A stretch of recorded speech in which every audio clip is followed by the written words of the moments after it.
Bonjour. Alors, ceci est l'avant-dernier cours. Notez bien qu'en janvier, le dernier cours aura lieu, sauf erreur de ma part, un mercredi et non pas un vendredi. Vous avez bien noté cette singularité. Nous allons parler aujourd'hui d'une question un peu difficile, mais que l'actualité, fort heureusement, est en train de nourrir. Où passe la limite entre le légal et l'illégal en matière d'immigration? Qu'est-ce que l'irrégularité, la régularité, comment passe-t-on de l'un à l'autre? Eh bien, il existe des passerelles et nous allons les étudier. Donc, c'est le 4 janvier que je vous donnerai le dernier cours. Alors, le droit d'immigration, au fond, a institué deux grandes divisions. Il y a l'opposition, les distinctions très fortes, de plus en plus fortes, entre les citoyens de l'Union, élargis par des accords particuliers à l'espace économique européen, et de l'autre côté, les ressortissants des pays tiers ou extracommunautaires. Et je vous avais signalé dans un cours précédent comment, dans le langage de la Commission européenne, on ne dit pas les États tiers, mais les pays tiers. Pays n'ayant aucune valeur juridique, à la différence du mot État, une façon de ne pas prendre parti, peut-être, je ne sais pas, sur le statut de tous les différents pays qui sont en dehors de l'Union. Mais évidemment, la grande coupure dont nous allons parler, et qui va faire l'objet de ce cours, c'est la distinction entre les étrangers en situation régulière et les étrangers en situation irrégulière. Alors, est-ce qu'il existe des citoyens de l'Union européenne qui seraient en situation irrégulière? Il y a quelques cas assez rares, mais je n'en parlerai pas. Je parlerai donc de la régularité, du séjour régulier ou irrégulier des ressortissants des pays tiers, des non-européens pour faire vite. Je rappelle qu'il y a quelques distinguos dans le langage qui sont assez rarement respectés, enfin que le clandestin, c'est celui qui a franchi illégalement la frontière sans passer par les postes frontières légaux. Être en situation illégale, c'est simplement ne plus avoir un titre de séjour ne pas avoir de titre de séjour valide ou avoir un titre de séjour qui a cessé d'être valide, cas extrêmement fréquent. Et puis il y a l'expression sans papier, qui est, selon le cas, une expression militante ou journalistique, qui n'a pas vraiment d'équivalent dans d'autres langues. En espagnol, on dit indocumentado, sans document. Aux États-Unis, on va dire plutôt illegal. Et évidemment, sans papier, je cherche à minimiser un peu le problème. Il leur manque juste des papiers. C'est ça l'idée. Bon, je parlerai de migration légale ou illégale essentiellement. Et une bonne partie de l'illégalité est liée évidemment en amont à la politique des visas. Notre politique de visa, en quelques très rares exceptions près, en fait, partagée par toute l'Union européenne, auquel s'ajoutent d'autres pays qui ont un accord avec l'Union européenne. Et le monde, je l'ai déjà expliqué, là c'est juste un rappel, le monde est coupé en trois. Il y a une exemption de visa pour long séjour pour tous les résidents de l'espace économique européen. Pour les Suisses, ils ont la liberté de pouvoir circuler dans l'Union européenne. Ils peuvent s'y fixer sans aucun visa. Il faut ensuite, et ça dépend des pays, qu'ils s'inscrivent ou pas. En France, ils ne sont pas tenus de demander un titre de séjour. Aux Pays-Bas, il faut qu'ils s'inscrivent dans les registres municipaux de population pour prendre cette opposition-là. Mais enfin, ils peuvent venir séjourner chez nous plus de 3 mois sans devoir réclamer un visa. La catégorie intermédiaire, c'est la dispense de visa si le séjour ne dépasse pas 3 mois. C'est ce qu'on appelle le court séjour Schengen, le visa Schengen. Quels sont les pays concernés? Eh bien, je les cite un peu en paquet, en quelque sorte. Il y a Israël, un cas particulier, il y a toute l'Amérique du Nord, les principaux pays d'Amérique latine, pas tous, mais enfin l'Amérique centrale, les péninsules d'Asie, lorsqu'elles sont riches, les îles fortunées des Caraïbes ou d'Océanie. Il y a 2 pays musulmans, Brunei et les Émirats arabes unis, et il y a les Balkans ex-communistes, mais pas le Kosovo. Et puis la troisième catégorie, c'est le reste du monde. c'est le reste du monde, c'est toute l'Afrique, c'est tout le reste du monde musulman, y compris le Maghreb, hein, c'est la Chine, l'Inde, donc c'est l'immense majorité de la population mondiale non occidentale, la Russie et l'Asie centrale, les pays pauvres des Caraïbes ou des Andes. Alors il y a une situation un peu particulière, quand on a des systèmes de visa électroniques perfectionnés, on peut simplifier la procédure de visa. C'était une facilité que la Russie avait jusqu'à la guerre et qui a été supprimée donc à la suite de son agression.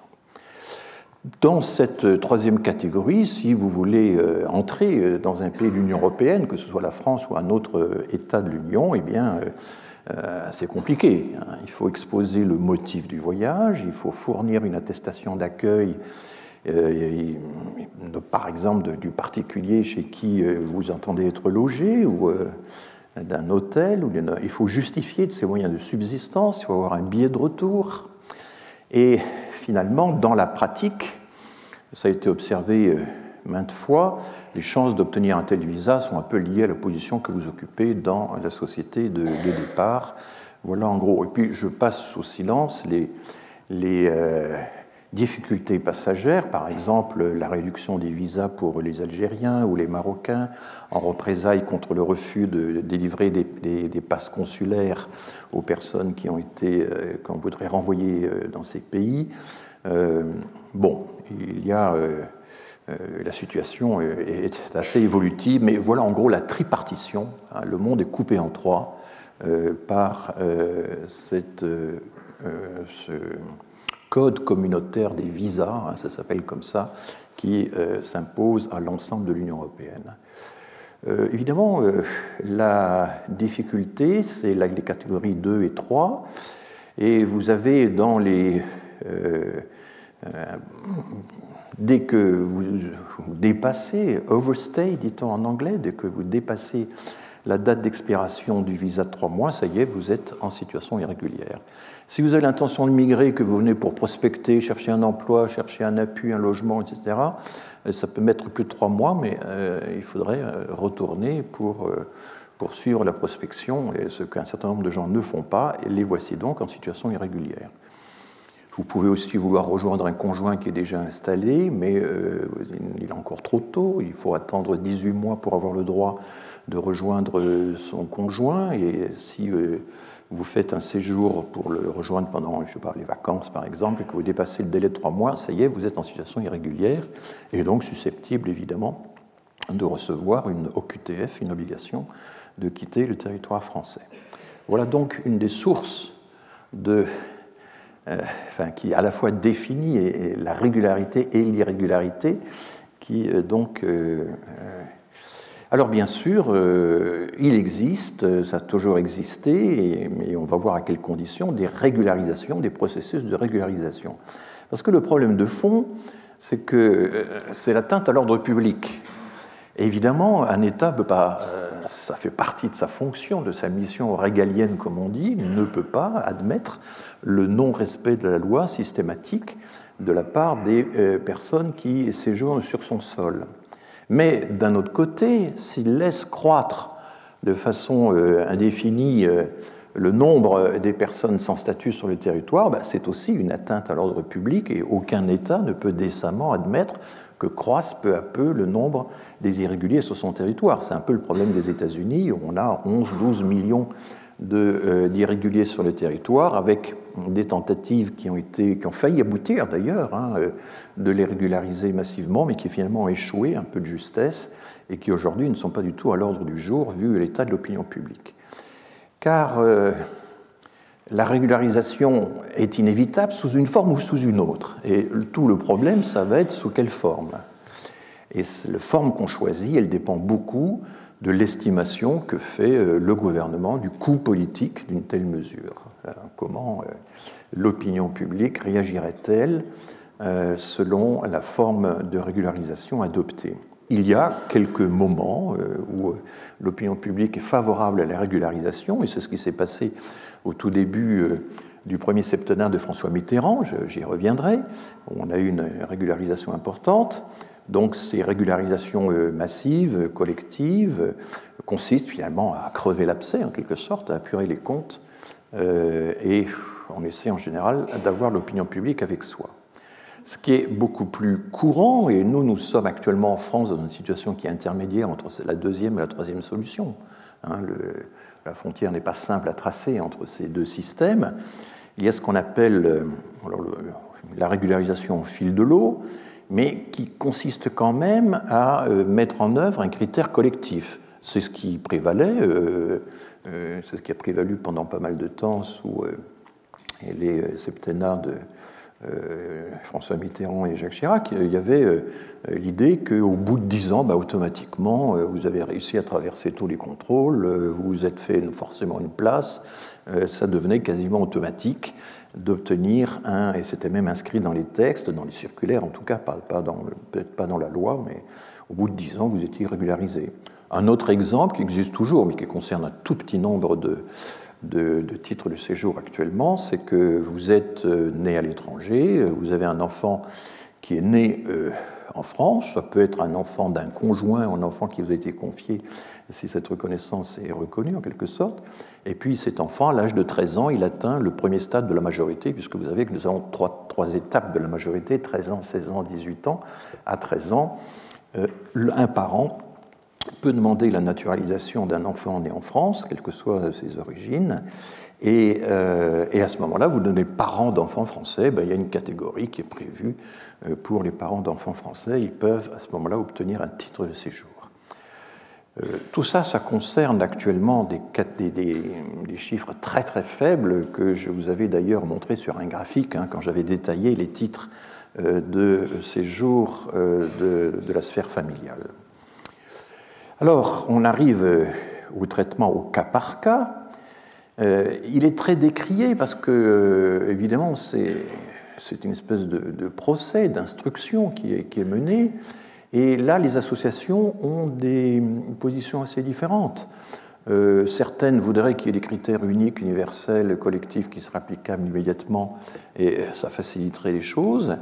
Mais d'autres sont attentives, au contraire, au fait que l'on tient compte des situations individuelles. Moi, j'ai été très frappé pendant mon séjour aux Pays-Bas de voir que les associations étaient beaucoup plus en faveur du traitement au cas par cas que du traitement généralisant. Ça ne va pas de soi d'opter pour une formule ou une autre, plutôt qu'une autre. Et donc, on a affaire à ce moment-là à un examen individuel. La procédure est à la fois discrétionnaire et discrète. Elle est discrète parce qu'elle ne se nomme pas régularisation.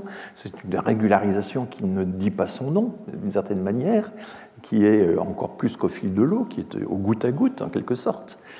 Et donc, elle est nommée, par exemple en France, on va appeler ça l'autorisation exceptionnelle, pour l'accord de l'adjectif, je pense à Madame Viennot. L'autorisation exceptionnelle de séjour, c'est un nom qu'on donne à une forme de régularisation au goutte à goutte.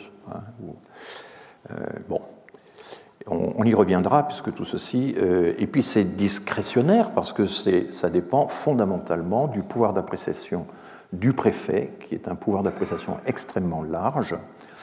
Il n'est tenu à rien, il n'est jamais tenu de régulariser qui que ce soit parce que, et c'est fondamental, la régularisation n'est jamais un droit. Il n'y a aucune loi qui oblige telle ou telle instance, autorité à régulariser une personne. La régularisation dans notre système juridique, c'est une faveur. Le Conseil d'État utilise une formule qui date d'août 1996. C'est une mesure gracieuse, c'est une mesure prise à titre exceptionnel. Donc, vous voyez le statut, évidemment, forcément fragile de la régularisation. Il y a des passerelles assez fragiles qui permettent d'aller de l'illégal au légal, mais ces passerelles elles-mêmes ne sont qu'à moitié légales. Enfin, voilà, c'est toute la subtilité et la fragilité de cet espace intermédiaire, de cette zone grise qui est ménagée entre les deux blocs, le régulier et l'irrégulier. Bon, rapidement, je rappelle que tous les pays sont contraints plus ou moins de faire des régularisations. Alors aux États-Unis, on régularise uniquement, on attend longtemps avant de régulariser, puis quand la situation devient intenable, ça y est, on s'y met.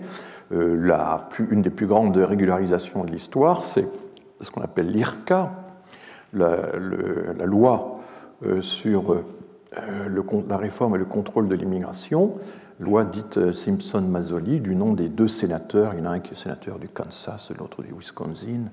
Et la régularisation en américain, c'est l'amnestie, hein, puisque la situation irrégulière est considérée comme un crime, enfin un délit grave, et régulariser, ça veut dire que juridiquement, on amnistie les personnes. En France, nous sommes sous le régime européen, être en situation irrégulière n'est plus un délit. Alors ça, l'extrême droite pourfend cette réforme assez récente, mais qui vient du droit européen, puisque l'idée c'est qu'un migrant en séjour irrégulier, il ne peut pas être passible d'une peine de prison, il faut le refouler, il faut l'expulser le plus vite possible, et lui infliger une peine d'emprisonnement, c'est contraire à la nécessité de l'expulser au plus vite. Voilà comment le droit européen présente la chose, une présentation un peu cynique du problème, mais enfin bon.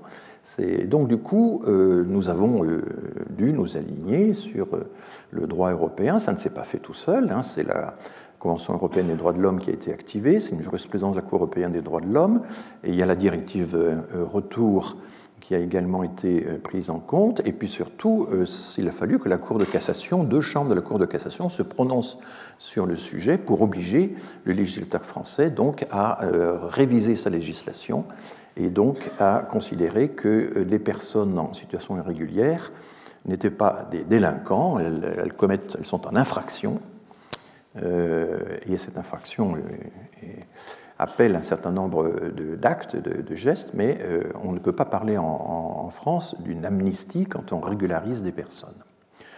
Quel a été le bilan de l'IRCA, de cette grande régularisation? Je rappelle que ça a été fait sous Reagan.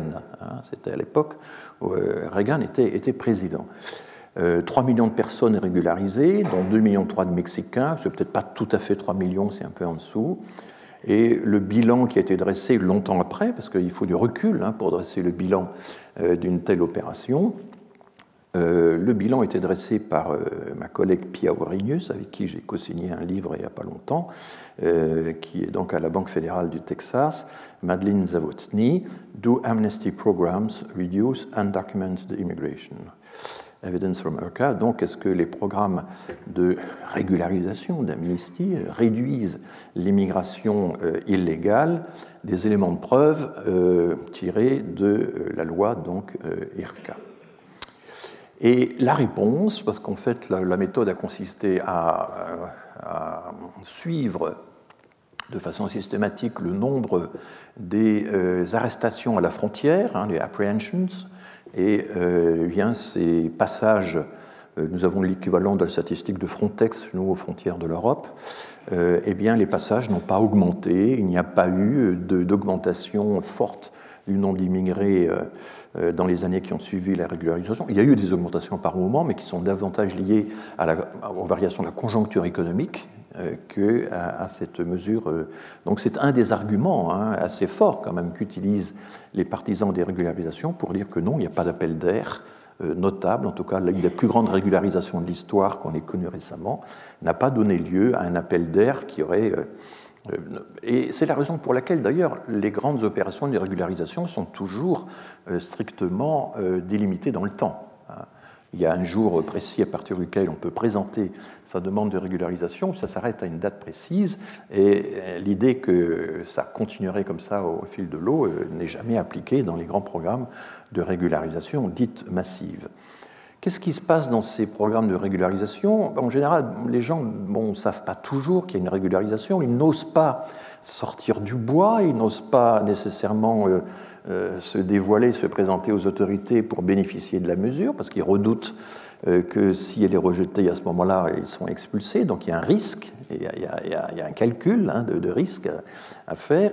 Et souvent, les régularisations sont soutenues par des associations qui, après avoir eu des assurances de la part des autorités administratives, disent aux migrants, mais écoutez, si, allez-y, c'est une occasion unique, ce serait dommage que vous ratiez ça, on va vous aider à vous présenter votre dossier, etc. Donc le rôle des associations pour soutenir les migrants lors des opérations de régularisation est importante, et des études ont suivi la courbe des demandes. En général, au début de l'ouverture du processus, il y a peu de demandes, et puis vous savez, c'est comme les dépôts de candidature, c'est dans les derniers jours, dans les dernières heures que tout ça se précipite, et à ce moment-là, quand on a ce genre de profil de candidature en fonction du temps, on peut avoir, il y a différents types de profils, certains profils montrent un degré d'assentiment de la population concernée,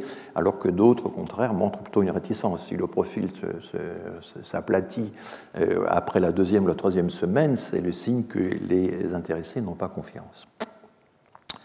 Voilà, je passe sur le... Alors, on a eu en Europe de très très grandes régularisations. L'Italie en a fait plusieurs. Une des plus spectaculaires, c'est celle de 2002. Les années 2000, c'est les années où l'Europe du Sud commence à basculer dans un nouveau régime qui est un régime d'accueil de la migration, un régime d'immigration. Eh bien, la loi Fini-Bossi, alors ça s'appelle non pas l'amnistie ou la régularisation, mais la sanatoria, l'assainissement, une loi d'assainissement. On assainit les comptes, c'est un peu l'idée. Et vous voyez qu'il y a eu 647 000 demandes satisfaites sur 700 000. 92% des demandes ont été satisfaites en 2002 et la moitié concernait le secteur des services aux familles, les badante. Alors les gens n'étaient pas obligés de résider à l'extérieur de l'Italie pour profiter de cette régularisation. Elles étaient déjà là la plupart du temps. Et ça, c'est aussi lié au fait qu'en Italie, par rapport à la France, à âge égal, il y a 4 fois moins de personnes en institution, quelque chose comme ça. Les maisons de retraite, les EHPAD, etc., sont beaucoup moins répandus en Italie qu'en France, et donc du coup, il y a une demande de services personnalisés à domicile qui est extrêmement puissante et qui a pu se satisfaire. Enfin, elles existaient déjà, tous ces gens étaient employés au noir, mais ils ont pu être régularisés à cette occasion. Et vous voyez que en tête, alors les 3 premières nationalités, en gros, ça a été pas loin de 200 000 personnes. C'est vraiment des effectifs considérables. Les Roumains d'abord, suivis des Albanais, des Marocains, à peu près à égalité les 3. Et puis ensuite les Ukrainiens et les Chinois, et vous voyez, et aussi les Philippins qui étaient assez nombreux. Vous voyez que les Ukrainiens étaient déjà là. Les Ukrainiens, il y a une grosse diaspora ukrainienne en Italie, et on a vu que cette diaspora qui avait pu attirer les réfugiés ukrainiens de l'année 2022. Ça, c'est un... Alors, il y a eu encore 2 autres régularisations en Italie qui ont touché aux 300 000, 400 000 personnes chacune, donc c'était de très très gros effectifs. En Espagne, vous voyez, chaque pays a son façon de nommer l'opération. En Espagne, c'est la normalisation, et voilà, c'est le retour à la normale. Et quand il se trouve que j'ai été en Espagne lors d'une normalisation, et c'est très frappant, il y avait des communiqués de victoire du ministère des Affaires sociales qui disaient, formidable, le nombre d'inscrits à la sécurité sociale, de cotisants à la sécurité sociale s'est encore accru cette semaine grâce à notre opération de normalisation. Et vous voyez qu'en 2005, 573 000 demandes satisfaites sur 692 000, 83%. En tête, les Équatoriens, 123 000, les Roumains, quasiment 100 000, Marocains, Colombiens, Boliviens, Bulgares. Donc ça se répartit entre l'Europe de l'Est, qui était ouverte depuis peu, et évidemment l'Amérique latine, puisque je rappelle qu'au tout début des années 2000, les latino-américains avaient une sorte de droit de retour en Espagne, ils n'étaient pas tenus à des visas, mais ensuite le gouvernement Aznar a imposé des visas, y compris pour les latino-américains, et donc il fallait que ces gens-là se régularisent. Alors il y a eu l'année suivante une normalisation d'enracinement, arraigo, c'est l'expression qu'ils utilisent, les gens qui pouvaient démontrer qu'ils étaient là depuis un certain temps, etc., ont encore pu s'ajouter. Enfin, il y a eu comme ça plusieurs régularisations qui ne reposaient pas toutes sur le même principe, mais dont chacune avait été un peu destinée à récupérer les reliquats de la précédente. Sur la France, une bonne synthèse que je vous conseille, c'est une jeune chercheuse, Sara Casella Colombo, qui est donc sociologue actuellement à Grenoble, me semble-t-il, qui a été la coordinatrice d'un des départements scientifiques de l'Institut Convergence Migration, donc je la connais bien, et on lui doit un article de mise au point tout à fait intéressant, les régularisations composantes des politiques migratoires, et j'extrais de son texte le bilan suivant. On a eu une circulaire Gors en 1973 qui a régularisé 40 000 personnes, tout ça, ça a été oublié, hein. La fameuse circulaire Defferre, ça c'est les régularisations du début du septennat de François Mitterrand, sur 150 000 personnes, il y en a eu 130 000. On s'attendait à beaucoup plus. Et en fait, chacune des régularisations françaises a abouti à régulariser moins de personnes qu'on ne croyait. Et ça, c'est très frappant, parce que les estimations qui circulaient surestimaient le nombre de personnes en situation irrégulière. Il semble que ce soit assez classique et il est possible que ça vaille aussi aujourd'hui, même si les circonstances ont peut-être changé. On a eu en 1991 une petite régularisation, c'est la circulaire de Jean-Louis Bianco, qui était à cette époque-là ministre des Affaires sociales.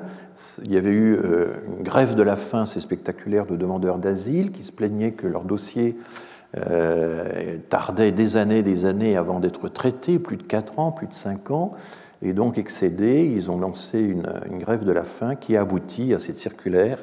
Et donc là, vous voyez, sur 50 000 demandes, toutefois, il n'y a eu que 15 000 décisions positives. Donc là, le taux d'acceptation était relativement faible. Il y a eu ensuite une circulaire Chevènement. Alors, pardon, j'ai oublié, j'aurais dû mettre Sarkozy. Je me demande si j'ai pas fait. Non, je crois que c'est bon. Je vérifierai les dates. Circulaire Chevènement, 90 000 personnes sur 150 000. Et puis, oui, on la met un peu à part. Il y a le circulaire Sarkozy qui avait commencé un peu en fanfare. Sarkozy était ministre de l'Intérieur à l'époque. C'était un peu sous la pression du réseau Éducation sans frontières. Le réseau Éducation sans frontières s'était créé en 1984 pour soutenir la régularisation des parents d'élèves, des parents d'enfants scolarisés. Le mouvement avait pris de l'ampleur, c'est une fédération d'associations reposant sur une structure assez souple, mais s'appuyant évidemment sur le système scolaire, sur les enseignants, et les parents d'élèves. Et sous la pression, manifestement, du réseau Éducation sans frontières, Nicolas Sarkozy, alors ministre de l'Intérieur, sensible aussi à de multitudes de demandes qui lui avaient été faites par des gens qui avaient, je ne sais pas, embauché telle ou telle personne comme travailleur domestique ou des choses de ce genre-là, a lancé une régularisation. Au début, il n'y avait pas il suffisait d'avoir un élève scolarisé. Et puis, les chiffres ont commencé à croître au fil des jours, au fil des semaines. Le directeur général de la police parisienne, Yannick Blanc, a eu le grand tort d'annoncer qu'il y aurait sans doute 6 000 personnes régularisées. Sarkozy était furieux parce qu'on commençait à lui reprocher déjà la thématique de l'appel d'air. Et à ce moment-là, on a imposé un critère en cours de route qui était « oui, mais il faut que les parents sachent parler français ». Dans la région parisienne, il se trouve que la grande vague migratoire nouvelle de l'époque, c'était les Chinois. Et les parents chinois ne sont pas nécessairement dans l'optique d'apprendre le français. Ils sont là pour aider, ils sont là pour tenir leur commerce, pour rembourser le voyage, parce qu'il y a tout un système de dette ou de tontine, ça dépend des pays. Et donc, ça a coupé net le flot des demandes de régularisation parce que ce critère a été vraiment une incidence très négative. Donc au total, sur 30 000 demandes exprimées, il y en a eu moins de 7 000 qui ont été satisfaites. C'est le dernier exemple qu'on a d'une régularisation en nombre qui finalement s'est soldée par une marche arrière, en quelque sorte, de l'État. Et depuis lors, il n'y a plus de... voilà, alors je pense que j'ai dû faire une erreur sur les dates de Bianco et Chevènement. Quelqu'un dans la salle a-t-il la solution? Je regarderai, excusez-moi, j'ai fait ça un peu. Ah, c'est 2006, pardon. Voilà, c'est 2006. Voilà. Et Réseau sans frontières, c'est 2004. Oui, c'est Sarkozy qui est... Pourquoi j'ai mis 86 pour Sarkozy? Voilà, c'est 2006. Merci, c'est bien d'interagir comme ça et de corriger mes bévues. Je commets toujours une ou deux bévues pour un parcours, hein, parce que voilà, ça fait... bon, mais j'espère que c'est plus que compensé par le charme de l'improvisation. Alors, revenons un petit peu sur cette... Et là, voilà, là je ne me suis pas trompé.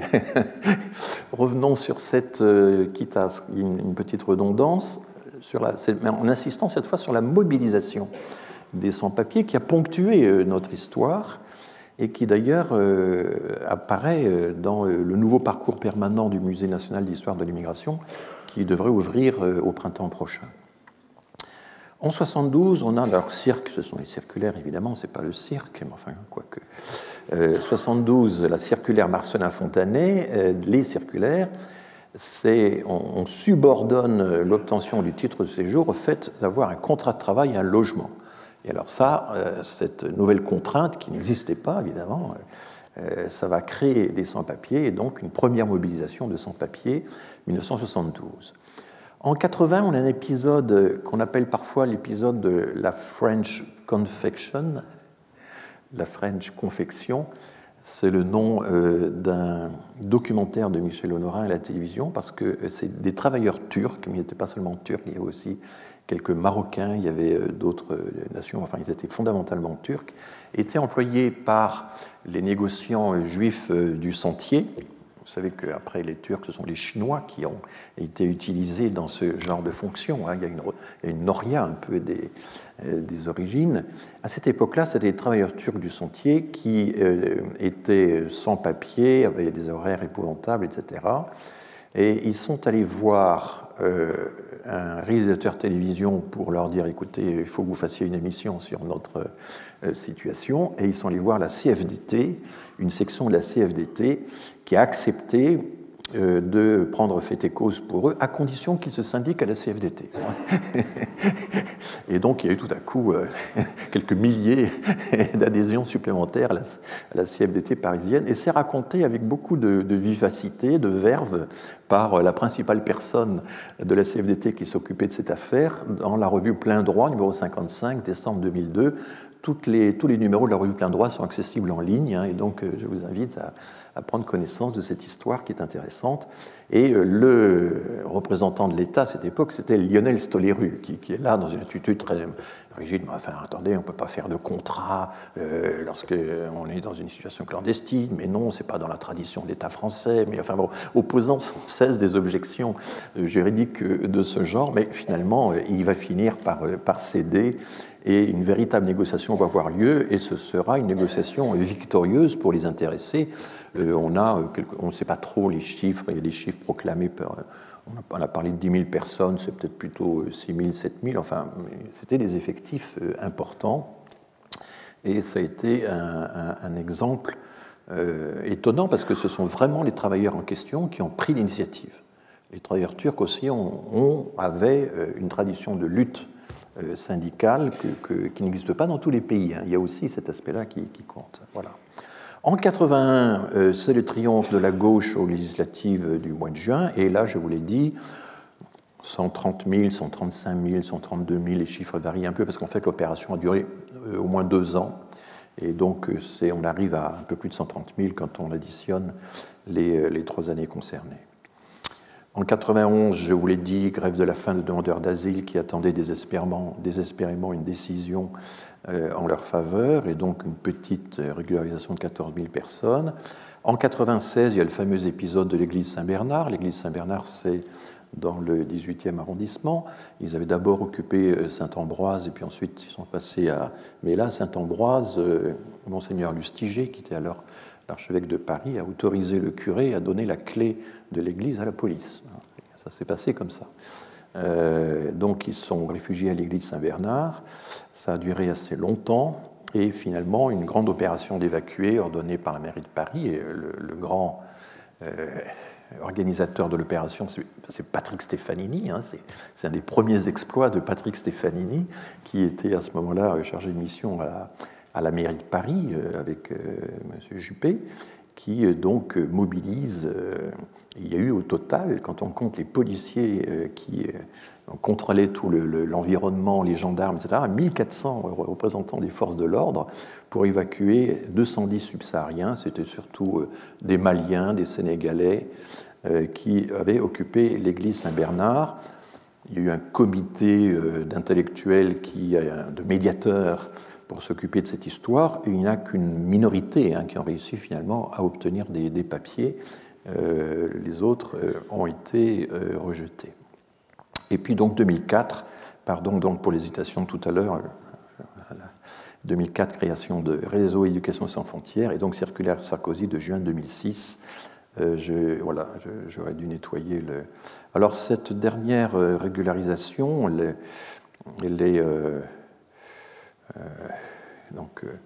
elle a donné lieu, ainsi que la circulaire Valls, dont je vais vous parler en détail dans un instant, à un très beau livre que j'ai déjà eu l'occasion de signaler. Je l'ai préfacé, donc c'est vous dire le bien que j'en pense, mais enfin, ne l'achetez pas à cause de ma préface, qui n'a fait que quelques pages.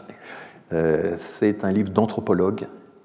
C'était une anthropologue spécialisée dans la Nubie. Elle avait étudié le transfert forcé des Nubiens occasionné par la construction du barrage Nasser sur le Nil.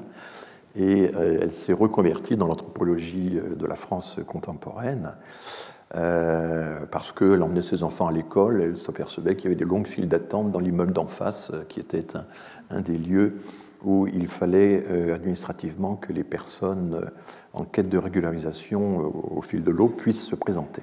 Elle a une phrase il y a des phrases très simples. Elle suit en détail toute la législation, l'évolution de la législation, des circulaires, des décrets, article par article. Elle montre comment chaque article a une incidence sur la vie des intéressés, change leur calendrier, change leur horizon d'attente, par exemple, etc. C'est une rare connexion faite entre l'activité normative du législateur et l'expérience vécue des intéressés. Elle dit donc que pour les sans-papiers, le seul moyen d'obtenir un jour le droit de vivre en France est précisément d'y vivre en attendant. Il existe donc, et ça c'est la loi Hortefeux, j'y reviendrai tout à l'heure, des titres vie privée familiale qui sont liés aussi à la pression exercée par la législation européenne, par la jurisprudence européenne. On a donc maintenant, dans le Code du séjour des étrangers et de la demande d'asile, on a une section consacrée à la vie privée et familiale qui précise les conditions d'obtention du titre de séjour, VPF, vie privée et familiale. Et ce texte encadre l'examen administratif de demande de régularisation auprès des préfectures. Et donc je vous lis l'article, parce qu'il est assez riche et du coup il a toute une série d'implications dans la manière dont les cas individuels sont examinés. La carte de séjour, le titre de séjour peut être délivré à l'étranger dont les liens personnels et familiaux en France, appréciés notamment au regard de leur intensité, de leur ancienneté et de leur stabilité, des conditions d'existence de l'intéressé, de son insertion dans la société française, ainsi que de la nature de ses liens avec la famille restée dans le pays d'origine, sont tels que, dont les liens personnels et familiaux sont tels que, le refus d'autoriser son séjour porterait à son droit au respect de sa vie privée et familiale une atteinte disproportionnée au regard des motifs du refus. C'est un français lourdingue, mais vraiment, si j'avais été le réviseur éditorial de ça, j'ai beaucoup révisé les textes dans ma vie, y compris les miens, je vous rassure, j'aurais quand même réécrit ça un petit peu autrement. Mais bon, au regard apprécié notamment au regard de... Bon. En tout cas, ceci est la prise en compte par la France de la fameuse du fameux article 8 de la Convention européenne des droits de l'homme qui dit qu'il y a un équilibre à trouver entre le respect de la vie familiale et l'ordre public, la stabilité de la vie économique, etc., l'intérêt du pays, les questions de santé publique, etc. Vous vous souvenez, je vous avais lu cet article 8 et notamment sa deuxième partie qui donne aux États une marge d'appréciation considérable. Donc voilà un peu comment le Code des étrangers, pour l'appeler de façon abrégée, le CESEDA, donc répercute en quelque sorte voilà. Donc il s'agit, si vraiment les personnes sont déjà liées, ont déjà des attaches avec la France, intenses, anciennes et stables, il ne faut pas que ce soit discontinu. S'il y a des trous dans le récit, c'est très mauvais. Il faut qu'il soit inséré dans la société française, et la nature des liens avec la famille restée dans le pays d'origine, ça veut dire qu'il faut avoir le moins possible de liens avec le pays resté dans le pays d'origine. Surtout pas encore avoir un enfant. Si on vous demande où sont vos frères et sœurs, il vaut mieux ne pas déclarer des frères et sœurs à l'étranger, c'est beaucoup mieux s'ils sont déjà ici, etc. Tout est... Donc, c'est ce qu'explique Frédéric Fogel, c'est qu'il y a, dans son livre « Parenté sans papier », c'est que parfois il y a des liens de parenté un peu complexes, surtout en Afrique, qui sont dissimulés quand on veut augmenter ses chances d'obtenir un titre de séjour. Bon, alors est-ce que c'est de la triche, est-ce que c'est de la violation de la loi, est-ce que c'est de l'abus? C'est pas si simple, c'est pas si simple à déterminer.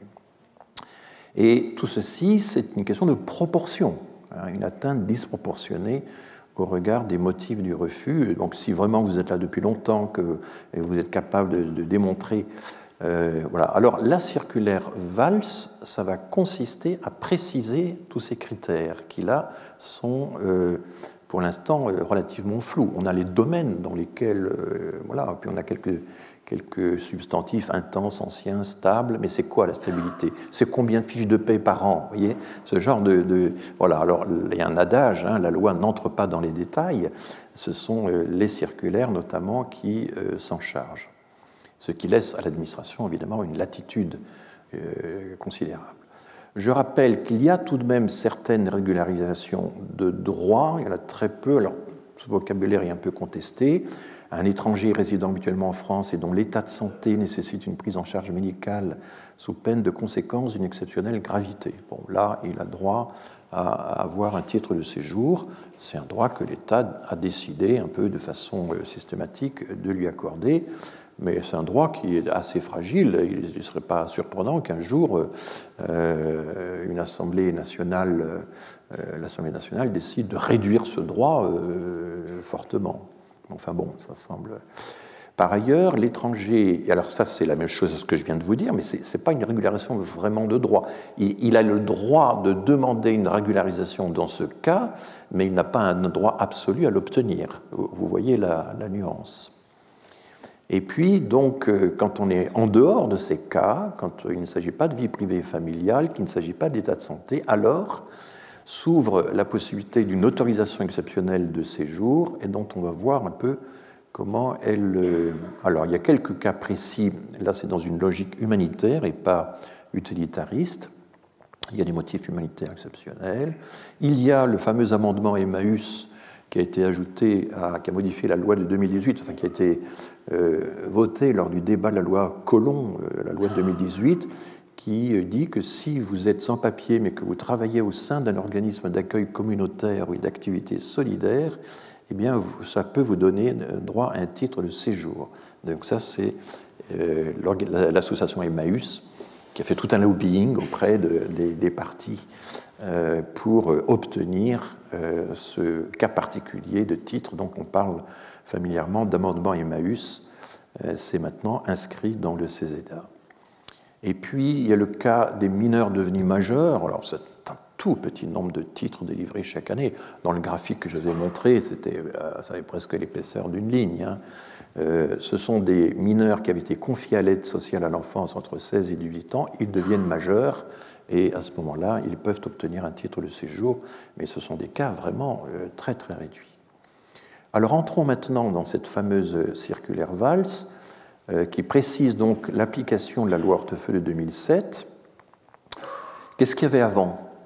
Avant, il y avait la carte vie privée, vie familiale d'1 an pour raisons humanitaires. Il n'y avait pas les raisons familiales qui ont été introduites sous la pression de la jurisprudence européenne. Et donc, on a décidé que cette régularisation par le travail pouvait se faire dans le cadre d'une autorisation exceptionnelle de séjour. C'est un des motifs. Il y a les motifs familiales, les motifs de travail et le motif humanitaire. Donc, l'AES, autorisation exceptionnelle de séjour. Ça doit se faire sur une liste de métiers qui est définie par des arrêts ministériels. Et quand on regarde l'application de tout ça, et on va le voir un peu en détail, la logique qui préside à la décision, c'est une logique qui est plutôt utilitariste. La France en a besoin, les employeurs le demandent.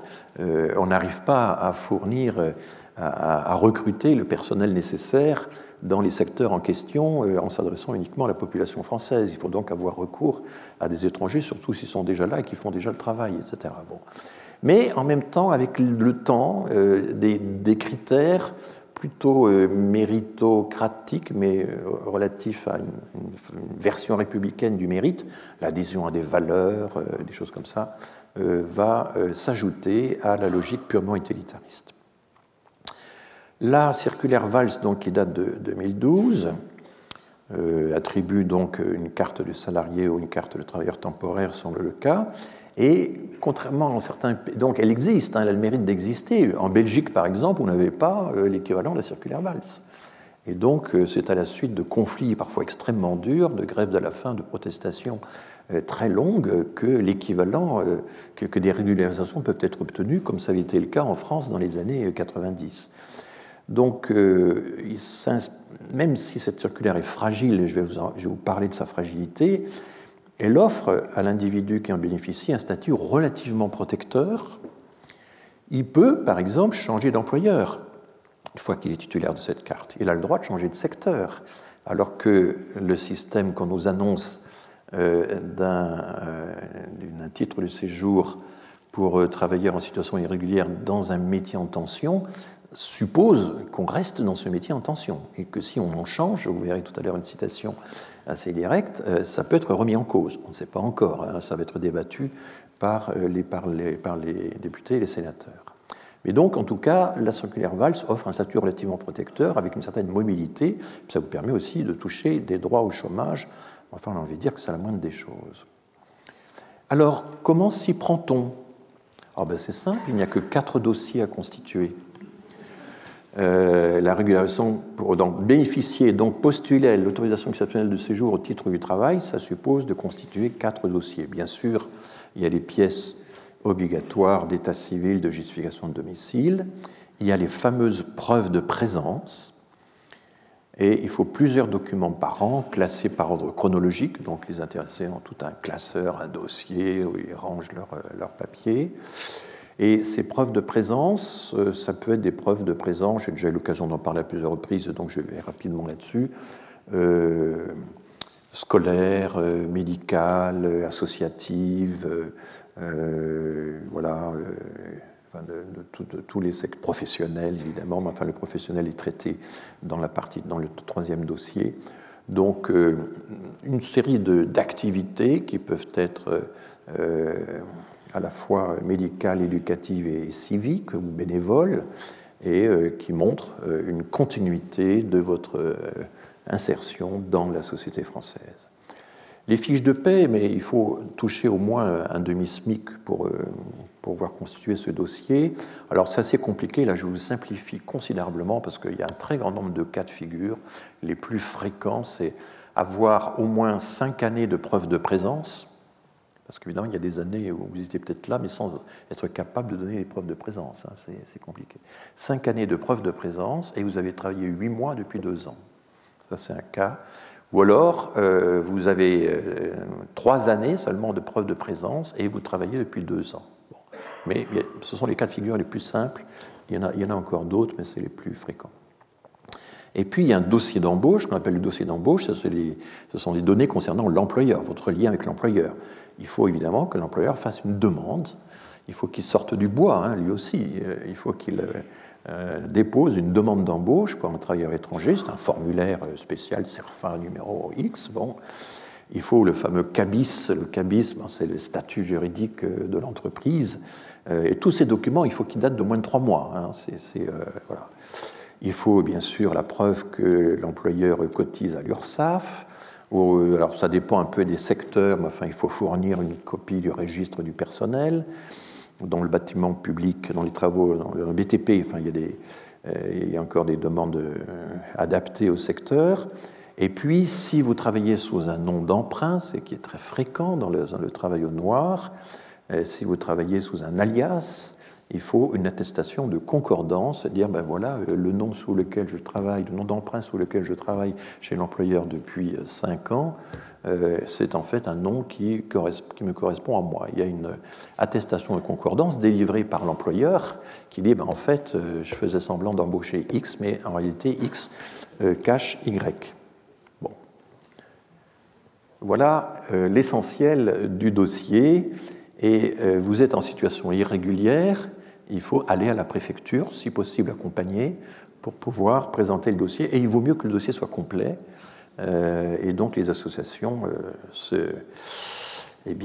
coltinent un travail considérable pour évidemment dresser ces dossiers et essayer d'identifier, de trouver les pièces en question. Vous imaginez bien que toutes ces pièces ne sont pas si simples à obtenir, que l'état civil, ce n'est pas si simple à obtenir quand on est né dans un pays où il n'y en a pas, que les preuves de présence, il fallait y songer avant et les récupérer rétrospectivement, de même que les fiches de paie, tout ça, c'est extrêmement compliqué. Donc vous voyez déjà la charge bureaucratique considérable, l'établissement de la preuve, pour l'établissement de la preuve que représente la constitution de ces 4 dossiers. Quels sont les critères de régularisation sur la circulaire Valls? Alors, ça redouble un peu des choses que j'ai déjà dites, parents d'enfants scolarisés depuis 3 ans, les jeunes majeurs entrés avant leurs 16 ans, j'en ai déjà parlé, les mineurs isolés s'ils sont entrés avant leurs 13 ans, ou s'ils ont été pris en charge par l'aide sociale à l'enfance, ou s'ils sont encore en formation. Ça, c'est un cas que les préfets peuvent considérer. Et puis, je vous l'ai dit, la durée de travail, la durée d'emploi, je vais donner juste le cas le plus fréquent. Alors, quelle est la valeur juridique de ces circulaires de régularisation? La circulaire Valls 2012, elle a été conservée par le gouvernement suivant. Bon, c'est déjà ça, elle n'a pas été annulée, ce qui aurait pu être... qui était possible, mais enfin, ça n'est pas une loi, c'est simplement une circulaire. Et une circulaire, ce sont des consignes que donne le ministre au préfet. Vous veillerez tout particulièrement à. Voici les critères que nous vous conseillons d'utiliser, etc. Et donc, du coup, comme ça n'est pas une loi, ce n'est pas utilisable devant les tribunaux en cas de refus du séjour. Parce que, je vous le répète, il n'y a pas de loi fixant la régularisation de plein droit, établissement le droit à la régularisation. Et le Conseil d'État, néanmoins, non pas dans un arrêt, mais dans une étude annuelle, comme il en fait souvent sur le droit souple, le soft law, eh bien, a consacré des développements à la circulaire Valls, explique que cette circulaire, c'est quand même une bonne chose parce qu'elle donne au préfet des lignes directrices, des lignes utiles qui permettent de coordonner un tant soit peu, d'homogénéiser l'action publique, de lui donner un peu plus de cohérence. Mais voilà tout ce que fait la circulaire Valls.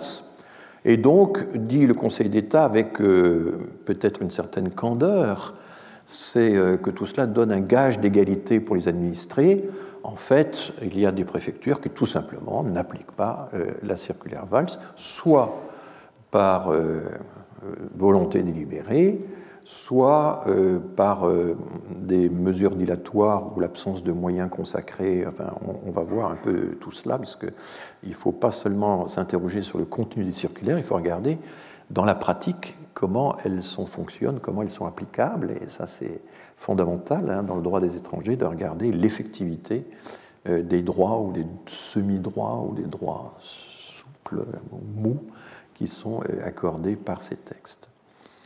D'abord, l'objectif, c'est de convaincre le préfet, ou la préfète, c'est de plus en plus souvent le cas. Bon, souvent, c'est le secrétaire général de la préfecture, le secrétaire général, qui est la figure centrale pour prendre la décision et le préfet peut suivre. Enfin, évidemment, juridiquement, c'est le préfet qui prend la décision, donc discrétionnaire, et avec un très très large pouvoir d'appréciation. Il y a toutefois des recours qui sont possibles si on arrive à démontrer qu'il y a une erreur manifeste d'appréciation.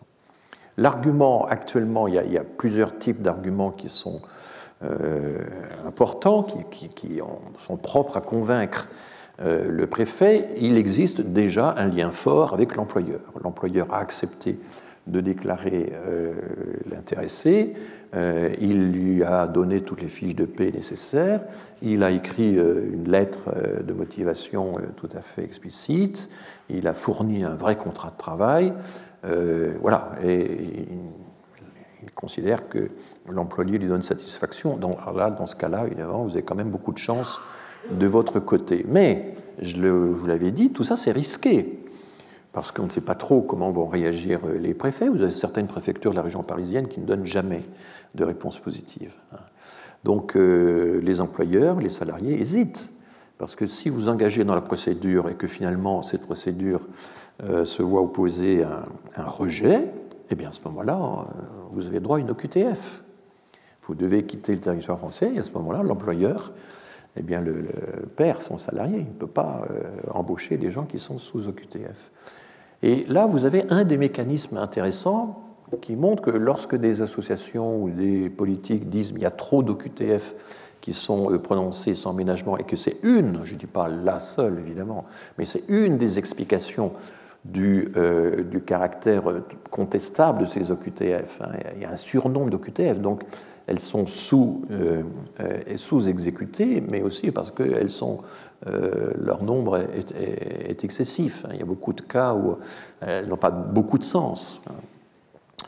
Et ça se joue à peu, et ça varie d'un endroit à l'autre du territoire. C'est quand même là, tout ce problème de la rupture d'égalité dans les territoires est vraiment très problématique. C'est ce que j'évoque au bas de la page. Et puis, on observe aussi que les préfets sont assez attentifs aux témoignages, aux courriers de soutien des élus locaux qui disent « mais je connais bien la personne en question, elle est parfaitement insérée dans l'entreprise machin, je la croise régulièrement, blablabla ». Bon, donc là, tout le système de la recommandation. Il faudrait écrire un ouvrage entier sur la recommandation, qui a beaucoup existé au XIXe siècle pour recruter même les fonctionnaires. Bon. Qui, normalement, le système du concours, par exemple, a mis fin au système de la recommandation. C'est ça, dans l'égalité des chances dans la République. Mais enfin, il y a des secteurs entiers où la recommandation joue un rôle encore très important, y compris dans le monde de la recherche, où des demandes de promotion se font à coup de lettres de recommandation. Et du coup, il faut lire entre les lignes les lettres de recommandation pour voir si elles sont de complaisance, si elles sont de routine ou si elles traduisent un véritable engagement de la part du signataire. Ce n'est pas toujours évident. Mais enfin, l'expérience montre qu'avoir un élu local dans le dossier, c'est important parce que les préfets n'ont quand même pas envie de se mettre à dos les élus locaux. Mais, je vous l'ai dit, il y a aussi un avis de la commission des titres de séjour qui ne lie absolument pas le préfet dans sa décision.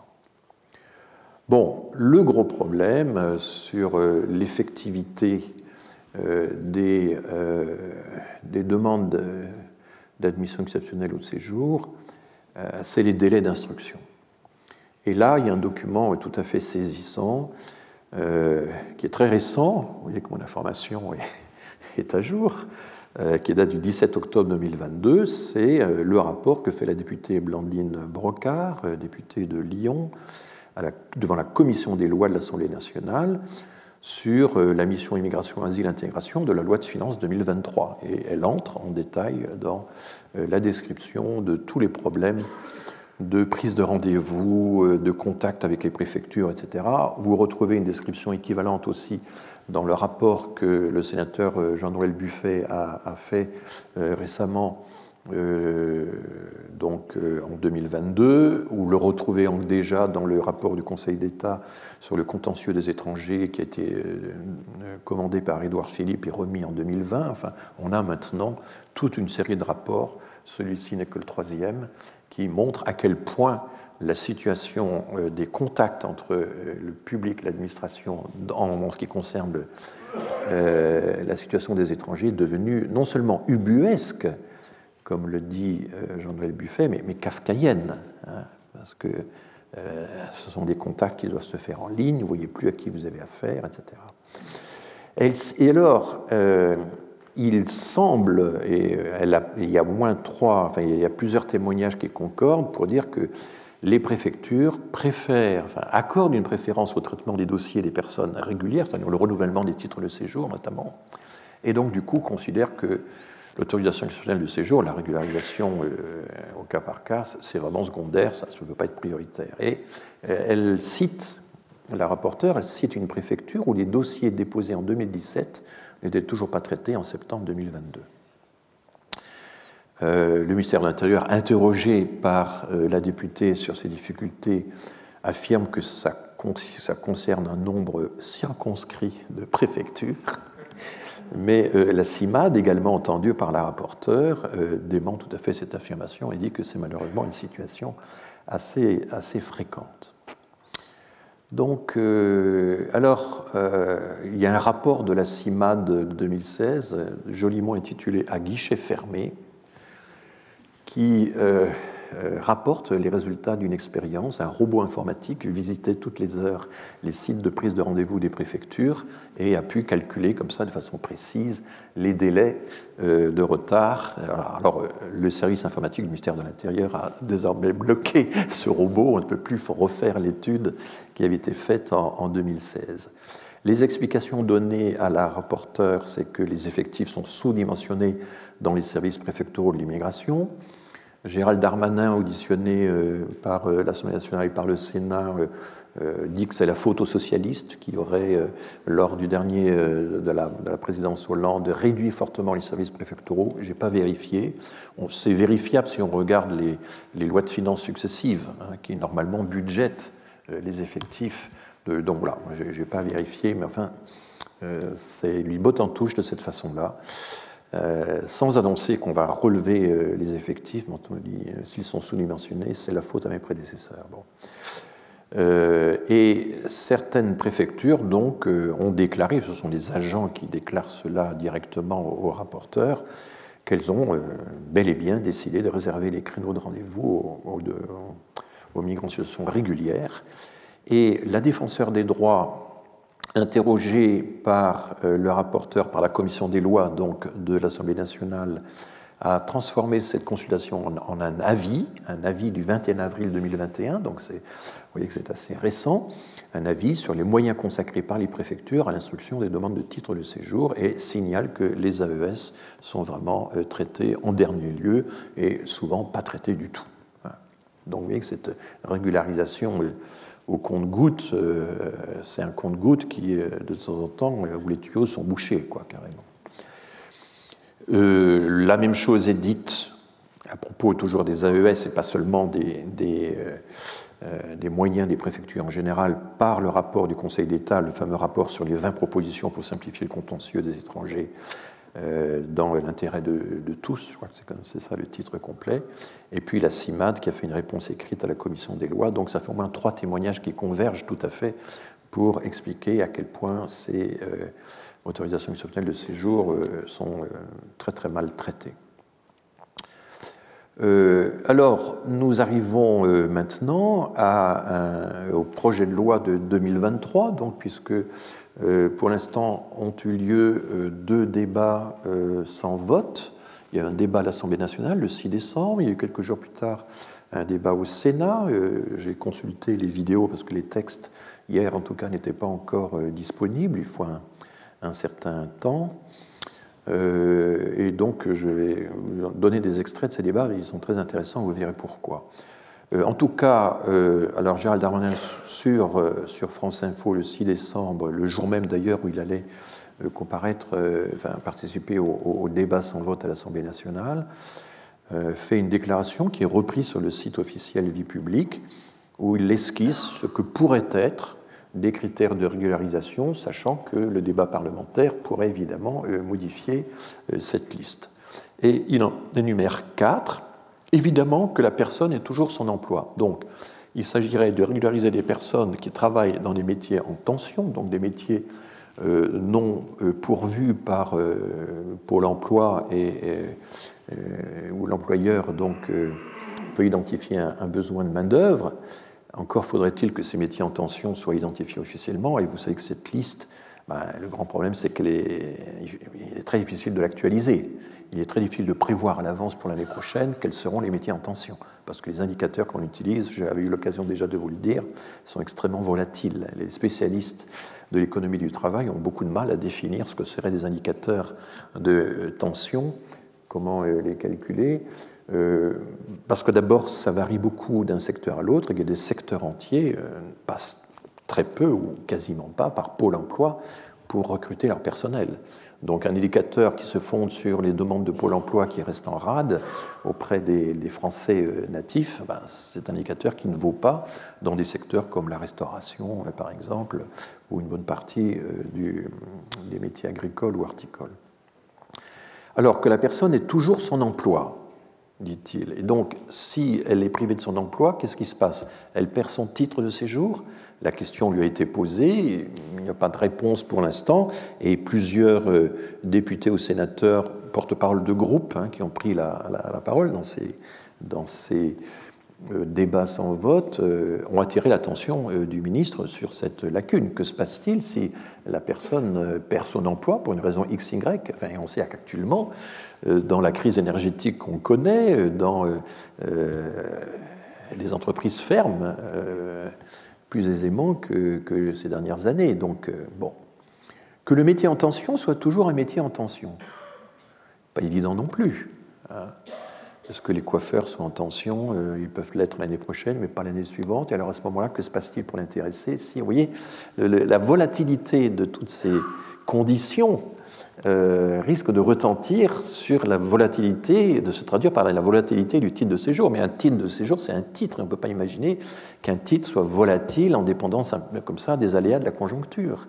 Il y a quelque chose, évidemment, de problématique là-dedans. Il ne faut pas de casier judiciaire. Ça, évidemment, c'est la fonction régalienne du ministre de l'Intérieur. Après, le problème, c'est quelle est la gravité des délits commis. Je rappelle que vendre à la sauvette, par exemple, depuis une action en justice menée par les artisans et les commerçants, c'est devenu un délit et plus simplement une infraction. On peut aller en prison si on vend à la sauvette, parce que c'est une atteinte au système commercial et artisanal. Voilà. Et puis, ça, c'est la condition la plus... Elle est à la fois logique et rude, un examen de langue française, un examen à l'entrée. Si vous voulez avoir votre carte de séjour pour un métier en tension, il faut surmonter une épreuve de français. Voilà. Est-ce que... je pense par exemple, je travaille une partie de la semaine au campus Condorcet qui se trouve à Aubervilliers et nous sommes mitoyens avec une quarantaine d'entrepreneurs chinois. On a d'ailleurs au début, on voulait exproprier ces propriétaires chinois pour étendre le campus. On a très vite renoncé. J'étais dans l'équipe exproprier 40 propriétaires chinois. C'est quand même compliqué, d'autant que ces entrepreneurs ont un dynamisme absolument extraordinaire et en l'espace de 5 ans, 10 ans, ils ont pris une envergure internationale dans le commerce de gros, des tissus notamment. C'est très impressionnant. Et quelle est la part de ceux qui parlent français? Quelle est la part des employés qui poussent les chariots là, de magasin d'entrepôt, de magasin en magasin, d'entrepôt en entrepôt, qui parlent vraiment français? Dans les conditions pour être naturalisé français, on explique qu'il faut savoir parler français selon sa condition. C'était le texte de 1945, l'ordonnance de 1945. Est-ce qu'on va appliquer un critère équivalent? Il faut être capable de manier la langue selon sa condition et donc tenir compte de façon réaliste du fait que, certes, c'est dans le travail qu'on peut, avec des collègues mixtes, apprendre le français. Le travail est un formidable endroit pour apprendre le français. Mais exiger qu'on sache le français avant d'entrer dans le travail, c'est quand même un peu compliqué. Donc là, bien sûr, c'est la langue de la République et le français, ou le français et la langue de la République, c'est formulé comme ça. Mais dans la pratique, c'est quand même compliqué. Alors, je vais maintenant vous donner une petite pause de 7 minutes avant de passer à la seconde partie de mon exposé. Merci. Donc, le 6 décembre dernier, à l'Assemblée nationale, devant des gradins dégarnis, si j'ose dire, il y avait moins de monde à l'Assemblée nationale qu'il n'y en a aujourd'hui dans cet amphithéâtre. A eu lieu donc un débat sans vote. La deuxième fois que ça se passe, ça avait déjà eu lieu en 2019, et l'idée c'est de préparer en quelque sorte un authentique débat parlementaire sur la loi qui sera présentée d'abord au Sénat. Elle sera présentée en premier lieu au Sénat et ensuite seulement à l'Assemblée nationale. Et donc le rituel est maintenant assez établi. La Première ministre présente, le Premier ministre présente le projet de loi, parlent ensuite le principal ministre en charge de la loi, en l'occurrence Gérald Darmanin, ministre de l'Intérieur et des Outre-mer, mais accompagné par le ministre du Travail, accompagné aussi par le ministre de la Justice, et accessoirement aussi le ministre des Affaires étrangères et des Affaires européennes, enfin de l'Europe. Et puis, après ces prises de parole du gouvernement, chaque porte-parole des groupes, au Sénat comme à l'Assemblée nationale, ont pris la parole et ont exposé donc leur doctrine. C'était parfois extrêmement véhément, très très dur, et j'ai trouvé, que Madame Borne était d'un stoïcisme tout à fait remarquable face au discours qu'elle devait subir. Voilà. Mais bon, ça ne donne pas, ça ne livre pas mes opinions politiques sur le débat.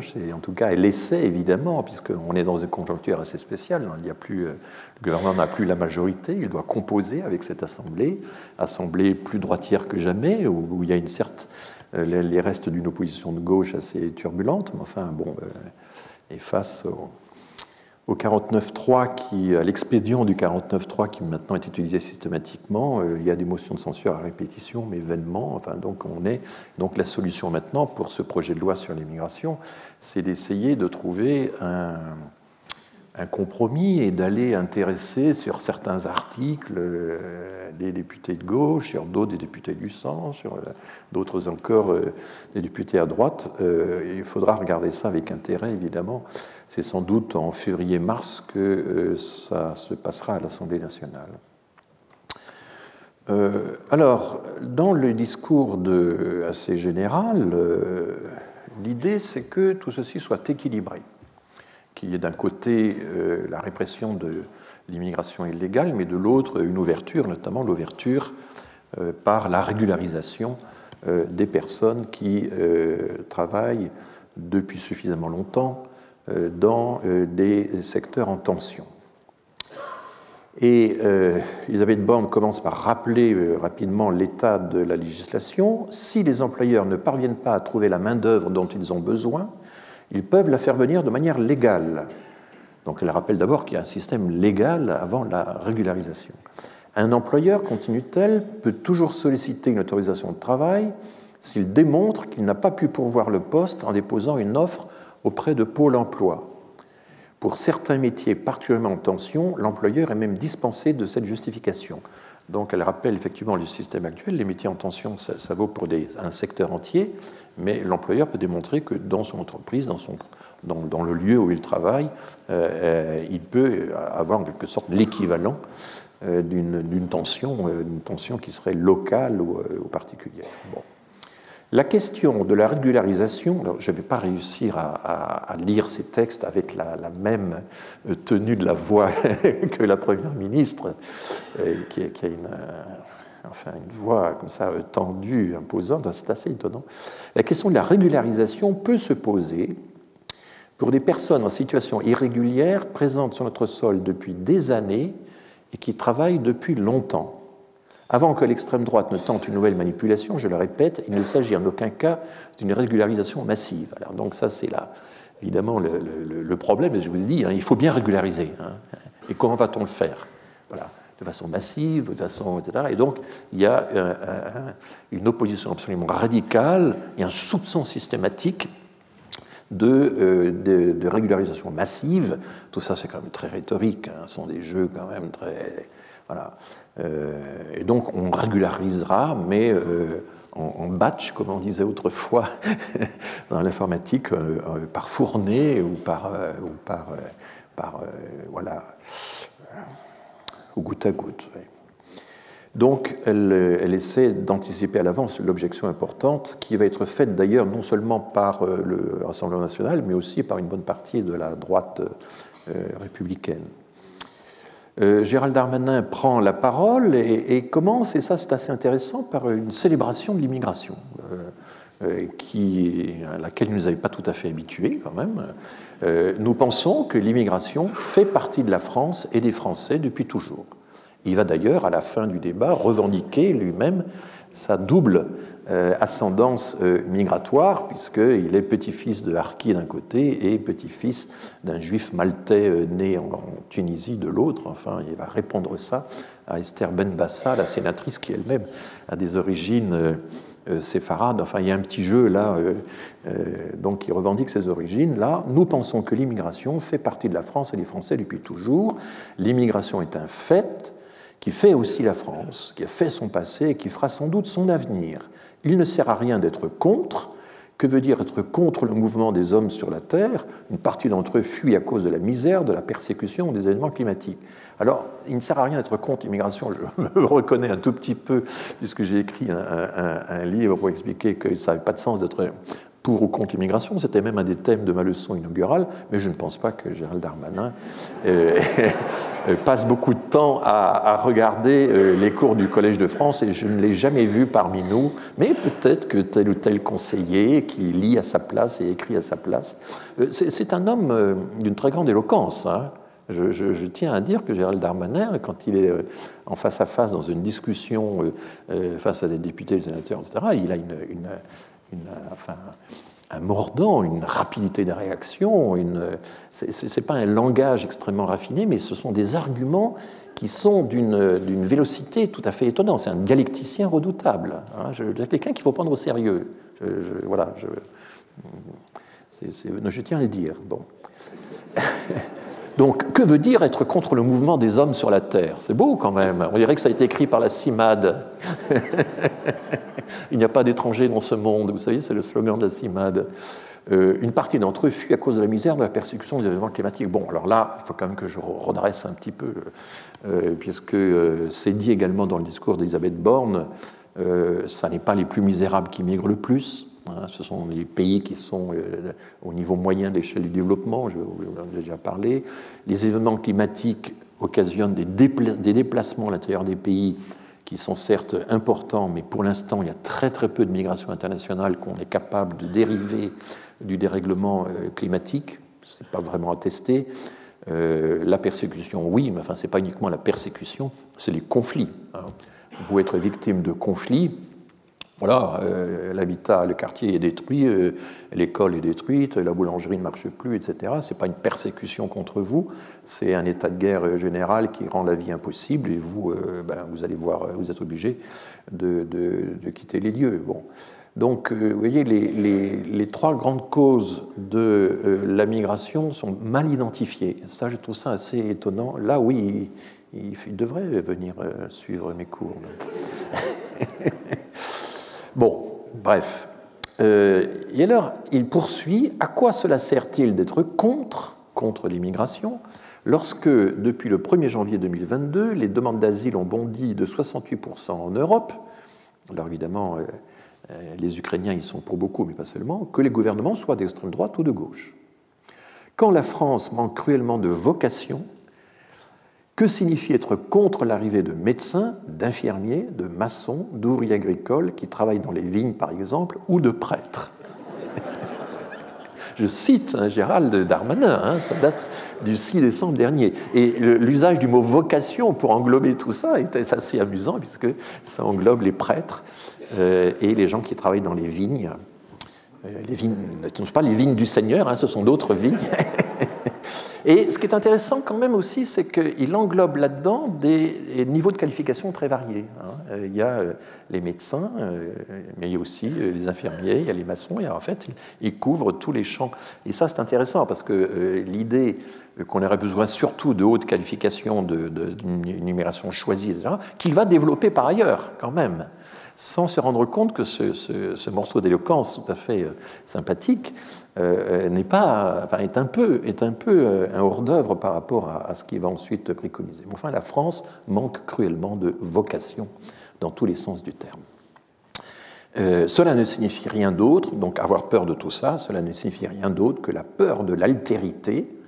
Gérald Darmanin qui évoque la peur de l'altérité. Ou pire encore, le mensonge démagogique de ceux qui jouent sur les peurs. Non, l'immigration n'est pas ce que les démagogues en disent. Et à ce moment-là, le transcripteur du débat note « Madame Marine Le Pen s'exclame ». Je vous reproduis textuellement le compte-rendu des débats. C'est toujours passionnant, les comptes rendus des débats parlementaires. Voilà. Alors, Madame Borne, je ne vous raconte pas tout, mais pas tout dans l'ordre, est plus précise, elle est moins lyrique que Gérald Darmanin. Il s'agit de régulariser certaines personnes qui contribuent depuis longtemps à la richesse nationale, donc on va dire les personnes qui travaillent depuis longtemps, donc qui contribuent depuis longtemps à la richesse nationale. Donc il y a un service rendu, mais qui subissent parfois des conditions de travail indignes et restent enfermés dans un statut précaire. Et donc, on va voir toute une série d'interventions émanant des autorités disant mais on a toute une série de situations indignes, les irréguliers sont dans des situations indignes, précaires, etc. Et j'avoue que c'est la première fois que je rencontre dans des discours officiels au Parlement, à l'Assemblée nationale et au Sénat, des déclarations de ce genre qui ne trouvaient aucun écho lorsqu'elles émanaient des associations ou d'intellectuels gauchistes ou que sais-je, ou de professeurs au Collège de France, mais qui là prennent un relief particulier parce qu'il s'agit de démontrer qu'il y a une cause humanitaire et qu'en fait il y a des arguments utilitaristes, la richesse nationale, les demandes des employeurs, et puis il y a quand même aussi un biais humanitaire qu'il faut pouvoir toucher pour essayer notamment, alors il ne faut pas être nécessairement imaginer que tout ça c'est un calcul d'intérêt bien compris, mais il ne faut pas ramener l'humanitaire, la conversion des humanitaires au calcul utilitariste, mais enfin, disons que les deux se rencontrent. Alors bien sûr vient tout de suite la contrepartie régalienne. Si nous voulons que ceux qui ne doivent pas rester partent, c'est aussi pour pouvoir mieux intégrer ceux que nous accueillons. Ça, c'est le discours tout à fait classique. On sera d'autant plus sévère avec l'immigration illégale qui mérite de la rester et l'immigration légale qui, elle, doit être intégrée. Bon, c'est les deux mains de l'État en quelque sorte. Nous devons être intraitables avec les étrangers délinquants, même en situation régulière. S'engager dans la délinquance et se placer en dehors de la communauté nationale. Donc je ne vais pas revenir sur l'aspect sécuritaire du tableau, même s'il est évidemment très important, parce que ce balancement, c'est un vieux balancement, c'est fermeté, humanité, etc. Enfin, on le connaît bien. Il était analysé par les spécialistes de la rhétorique ou les analyses du discours. Mais Gérald Darmanin va beaucoup plus loin encore, et il explique qu'il y a des irréguliers qui doivent leur situation irrégulière à l'incurie de l'État. Et ça rejoint évidemment les rapports du président, du sénateur Jean-Noël Buffet, les rapports de la commission des lois préparatoires au vote de la loi de finances. Ça rejoint également ce que raconte la CIMAD de longue date, forte de son expérience, et pas seulement elle, bien sûr. Les titres de séjour des étrangers déjà présents sur le sol national seront automatiquement renouvelés. Ils n'attendront plus un énième rendez-vous, ne subiront plus les files d'attente numériques. Ils connaissent parfois de grandes difficultés pour faire reconnaître leurs droits. Certains se retrouvent en situation irrégulière par incurie de l'État. Donc voilà une phrase qui reconnaît qu'on peut passer de la régularité à l'irrégularité du fait de l'État.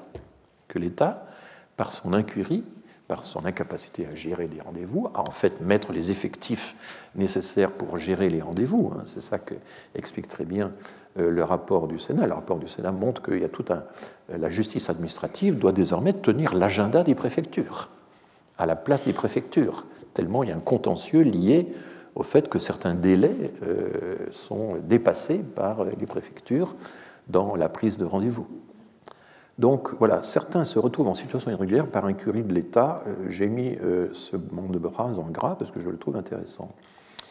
On continue sur la perte du statut régulier. Alors là, je reviens au rapport de Mme Blantyne Brocard, qui souligne les conséquences dramatiques de la difficulté à prendre un rendez-vous. Et c'est la même phrase qui a sans doute dû être lue par le gouvernement. Des étrangers titulaires d'un titre basculent dans une situation irrégulière, faute d'avoir pu renouveler leur titre à temps. Ils tombent, dit-elle, dans un vide juridique, et elle détaille les risques de placement en centre de rétention administrative ou la reconduite à la frontière. Ils perdent du coup leur accès à l'emploi, à la formation, aux droits sociaux, etc. Et cela peut arriver aussi bien pour un premier titre temporaire que pour des personnes en situation régulière depuis plusieurs années et en bonne insertion professionnelle. Et elle cite l'association Réfugiés Bienvenus. L'association Réfugiés Bienvenus, c'est cette association qui a été créée il y a quelques années par des étudiants de la Sorbonne qui se sont intéressés justement aux personnes en situation irrégulière. Aurore Berger, alors là c'est encore plus surprenant parce que c'est, pour dire les choses rapidement, c'est plutôt de l'aile droite du macronisme, issu des républicains, etc., et qui avait, dans le précédent débat 2019, pris la parole au nom du groupe La République En Marche, avec une tonalité qui était quand même assez sécuritaire par rapport à Aurélien Taché, qui était encore député de La République En Marche à cette époque-là, qui lui avait pris une toute autre option. Chaque parti avait à ce moment-là deux porte-paroles assez contradictoires. Mais là, elle revient toujours sur la même question, elle abonde. Il faut faciliter les démarches des étrangers, sécuriser les compétences des entreprises. Il n'est pas normal. Alors pourquoi prendre la parole? Parce qu'elle est présidente d'un groupe parlementaire de la majorité à l'Assemblée nationale. Donc il n'est pas normal qu'un étranger qui est depuis plusieurs années une force vive de la nation s'intègre par l'effort et le travail, s'acquitte d'un loyer et épouse nos valeurs, plonge dans l'illégalité du jour au lendemain sans que l'on comprenne pourquoi son titre est suspendu. C'est quand même une formule là aussi assez forte. Et de citer un exemple, ça c'est évidemment tout député est capable de citer un exemple concret pour étayer son discours. Je pense à ce chef d'une entreprise de maçonnerie en Eure-et-Loire, touché par la pénurie de main-d'œuvre, qui ne peut garder un jeune travailleur originaire de Sierra Leone auquel a été notifiée une mesure d'expulsion malgré un parcours exemplaire. Et en fait, elle ne fait que livrer là un exemple qu'on a eu par dizaines et dizaines. Le cas de ces jeunes gens qui passent un bac professionnel, un BTS, qui trouvent un emploi, et qui sont acceptés par la communauté, qui donnent satisfaction à l'employeur, etc., mais qui reçoivent une OQTF, et il faut que toute l'association locale se mobilise pour faire le siège du secrétaire général de la préfecture et obtenir un revirement. C'est une situation qui est devenue extrêmement banale, et il y a eu d'ailleurs il y a eu un article qui a eu un certain écho dans Le Monde sur le gâchis, ça c'est l'argumentation utilitariste, évidemment, le gâchis, les obligations de quitter le territoire prises contre de jeunes apprentis, pourtant formés sur des métiers en tension.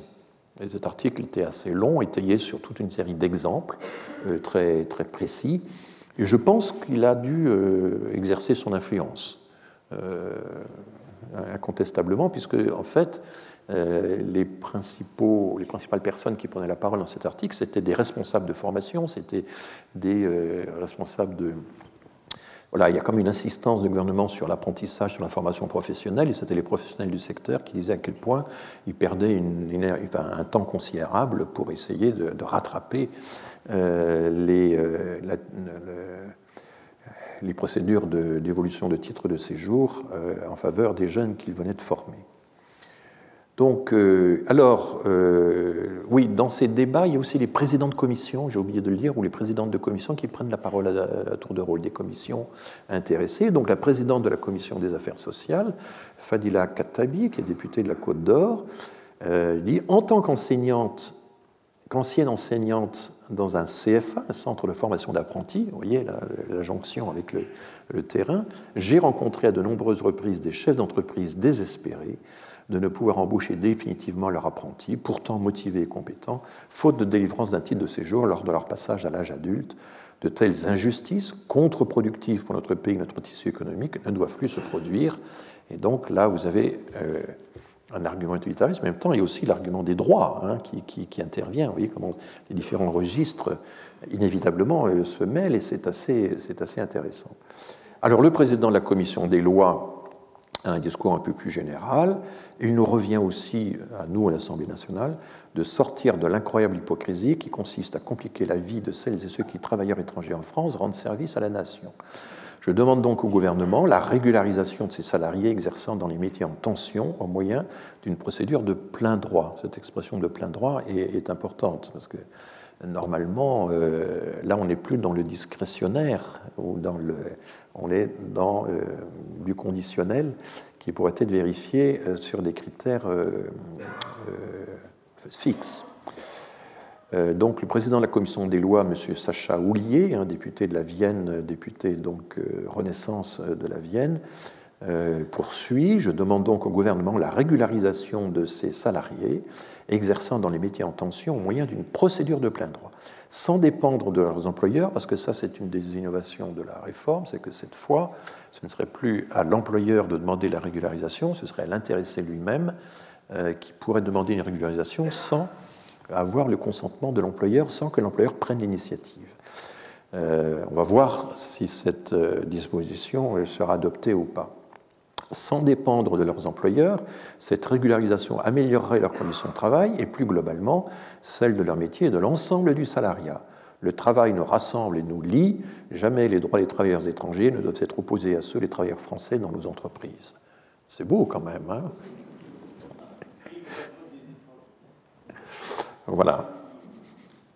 Donc, alors Olivier Dussopt, ministre du Travail, qui, je pense, est peut-être, là on ne sait pas trop, c'est difficile à dire, je lis les commentaires, poussé peut-être par Elisabeth Borne elle-même, qui a été ministre du Travail et qui a tenté de rééquilibrer un peu le projet de M. Darmanin en remettant au centre de cette réforme la question du travail, fait un véritable éloge des travailleurs sans papier. Notre système est inefficace car il enferme dans l'illégalité des étrangers présents depuis longtemps sur le territoire et employés dans des secteurs en tension.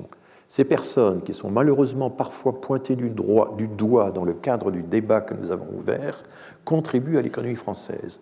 Leur utilité est remarquée et remarquable, elles sont déclarées, elles payent des impôts, leur situation relève parfois de la traite des êtres humains. En effet, l'absence de droit au séjour les rend vulnérables et précaires. Donc, là aussi, argumentation économique, registre utilitaire, et argumentation humanitaire, c'est tout à fait sensible. Il continue, des étrangers présents depuis plusieurs années, employés depuis plusieurs mois dans un métier en tension, sont parfois en situation irrégulière sans porte de sortie. Ils travaillent, s'intègrent ou sont intégrés. Ils demeurent pourtant sans droit au séjour ni au travail. La procédure d'admission exceptionnelle au séjour, donc la circulaire Valls, inscrite dans la circulaire Valls du 28 novembre 2012, est appliquée de façon hétérogène, allusion au fait que certaines préfectures l'esquivent.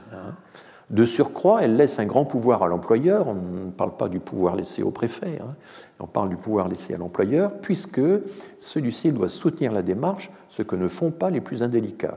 C'est pourquoi il nous paraît souhaitable que ces étrangers puissent obtenir un titre de séjour temporaire pour une année renouvelable. Alors là, élément de fragilité qui revient, ce serait seulement pour une année, ce serait peut-être uniquement si le métier est toujours en tension, uniquement si on est toujours en emploi. Enfin, vous voyez qu'évidemment, derrière ce virage tout à fait intéressant, il y a quand même aussi, évidemment, des zones de doute qui vont évidemment prêter à discussion, et la loi aura des effets extrêmement différents selon la façon dont ces détails qui n'en sont pas seront réglés. Vous voyez que mon ambition ici n'est pas de vous dire quoi penser de toutes ces choses-là, mais de vous donner en quelque sorte les clés de lecture d'un projet de loi, quand il y en a encore à ce stade très intéressant de la discussion, de l'hésitation entre plusieurs formules, plusieurs solutions. Et Olivier Dussopt fait également allusion aux travailleurs qui tombent dans l'irrégularité. D'ores et déjà, nous pouvons affirmer qu'il faudra résider en France depuis plusieurs années. Alors ça, il aborde les critères. Combien de temps faudra-t-il avoir déjà résidé en France? S'il faut résider une durée assez longue, ça va restreindre le champ des personnes concernées. Si vous raccourcissez la durée de présence dans le secteur professionnel en question ou dans la durée de résidence, ben évidemment, ça va concerner une population beaucoup plus large. Et là, il y a l'enjeu, mais est-ce que ça va être une régularisation massive ou pas? Et dans les discussions qui ont déjà eu lieu, dans les débats, notamment dans les médias, il y a l'idée non, ce sera peut-être quelques dizaines de milliers de personnes, pas plus. Si c'est quelques dizaines de milliers de personnes, pas plus, c'est pas très différent de la fourchette, de la fourchette basse, enfin de la pointe basse de la fourchette des régularisations qu'on a connues dans le passé. Et à ce moment-là, ce ne serait pas grand-chose. Là, vous voyez, là encore, que fixer la durée de présence, la durée de résidence nécessaire, et a fortiori fixer aussi la durée de travail, travailler depuis plusieurs mois, ce qui est déjà moins que plusieurs années pour la résidence, tout ça n'est pas anodin. Mais aussitôt, il y a la phrase « Il ne s'agit pas d'un plan de régularisation massive », mais d'une solution offerte à celles et ceux qui sont déjà là, qui travaillent depuis longtemps et qui sont parfois devenus irréguliers en raison de la complexité des formalités ou à la suite d'un accident de parcours. L'accident de parcours ayant peut-être négligé de faire la démarche à temps parce que les délais étaient trop courts, enfin on peut imaginer ça, etc. Donc là encore, il faut évidemment essayer de répondre à l'avance à la grande objection qui est « mais tout ça c'est un appel d'air ». C'est une régularisation massive, ça va faire venir des quantités de gens. Voilà. D'ailleurs, je ne l'ai pas repris ici, mais il y a eu un moment, M. Attal, Gabriel Attal, qui est maintenant ministre des Comptes publics, est intervenu dans la discussion en disant « non, ce ne sera pas un appel d'air pour l'immigration, ce sera un bol d'air pour les entreprises ». Là, j'avoue que j'ai admiré le fin rhéteur, qu'est M. Attal, qui est un manieur, qui a une maîtrise de la langue assez impressionnante, il faut l'avouer. Et donc, là, ce ne sera pas un appel d'air, mais un bol d'air. Bon. Je ne sais pas si ça convaincra ceux qui voient de l'appel d'air derrière toute initiative nouvelle, derrière toute porte entrouverte. Donc voilà, est-ce qu'on va entrouvrir la porte? Est-ce que ce sera une porte à deux battants qu'on va ouvrir largement? Ou est-ce que ça va être juste une petite fenêtre, un petit vasistas? Enfin voilà, on en est encore. Et vous comprenez bien que la question quantitative, elle a une valeur politique, évidemment. Des seuils quantitatifs deviennent des seuils qualitatifs, et le débat porte là-dessus. Donc, en tout cas, il y a l'idée que la complexité des formalités ou un simple accident de parcours peuvent faire en sorte avoir pour résultat qu'on tombe dans l'irrégularité. Conclusion de M. Dussopt, nous abordons le sujet de l'immigration par le travail sans naïveté, mais surtout en refusant d'être les complices passifs des injustices existantes quant au travail des étrangers. Ni naïveté, ni idéalisme, mais du réalisme. Donc ça, évidemment, c'est surtout dans la situation actuelle où on a une majorité relative, la voie du juste milieu. Mais si vous revenez au débat de la loi Collomb de 2018, c'est pareil. Gérard Collomb présentait sa loi comme une loi d'équilibre. Et d'une certaine manière, le Front National à l'époque, le Rassemblement National aujourd'hui, les partis les plus durs de la droite républicaine servent à ça. Servent à montrer qu'on a une position équilibrée face à la gauche ou aux gauchistes, comme on voudra les qualifier. Alors, M. Dupond-Moretti, à l'Assemblée nationale, a fait aussi un éloge vibrant des travailleurs sans papier. Il s'en est pris à Pierre-Henri Dumont. Pierre-Henri Dumont, c'est donc était le porte-parole du groupe LR, député du Calaisis. C'est un homme assez étonnant parce que je l'ai rencontré à plusieurs reprises dans des auditions où il est quelqu'un d'extrêmement intelligent, instruit, qui comprend très bien les choses.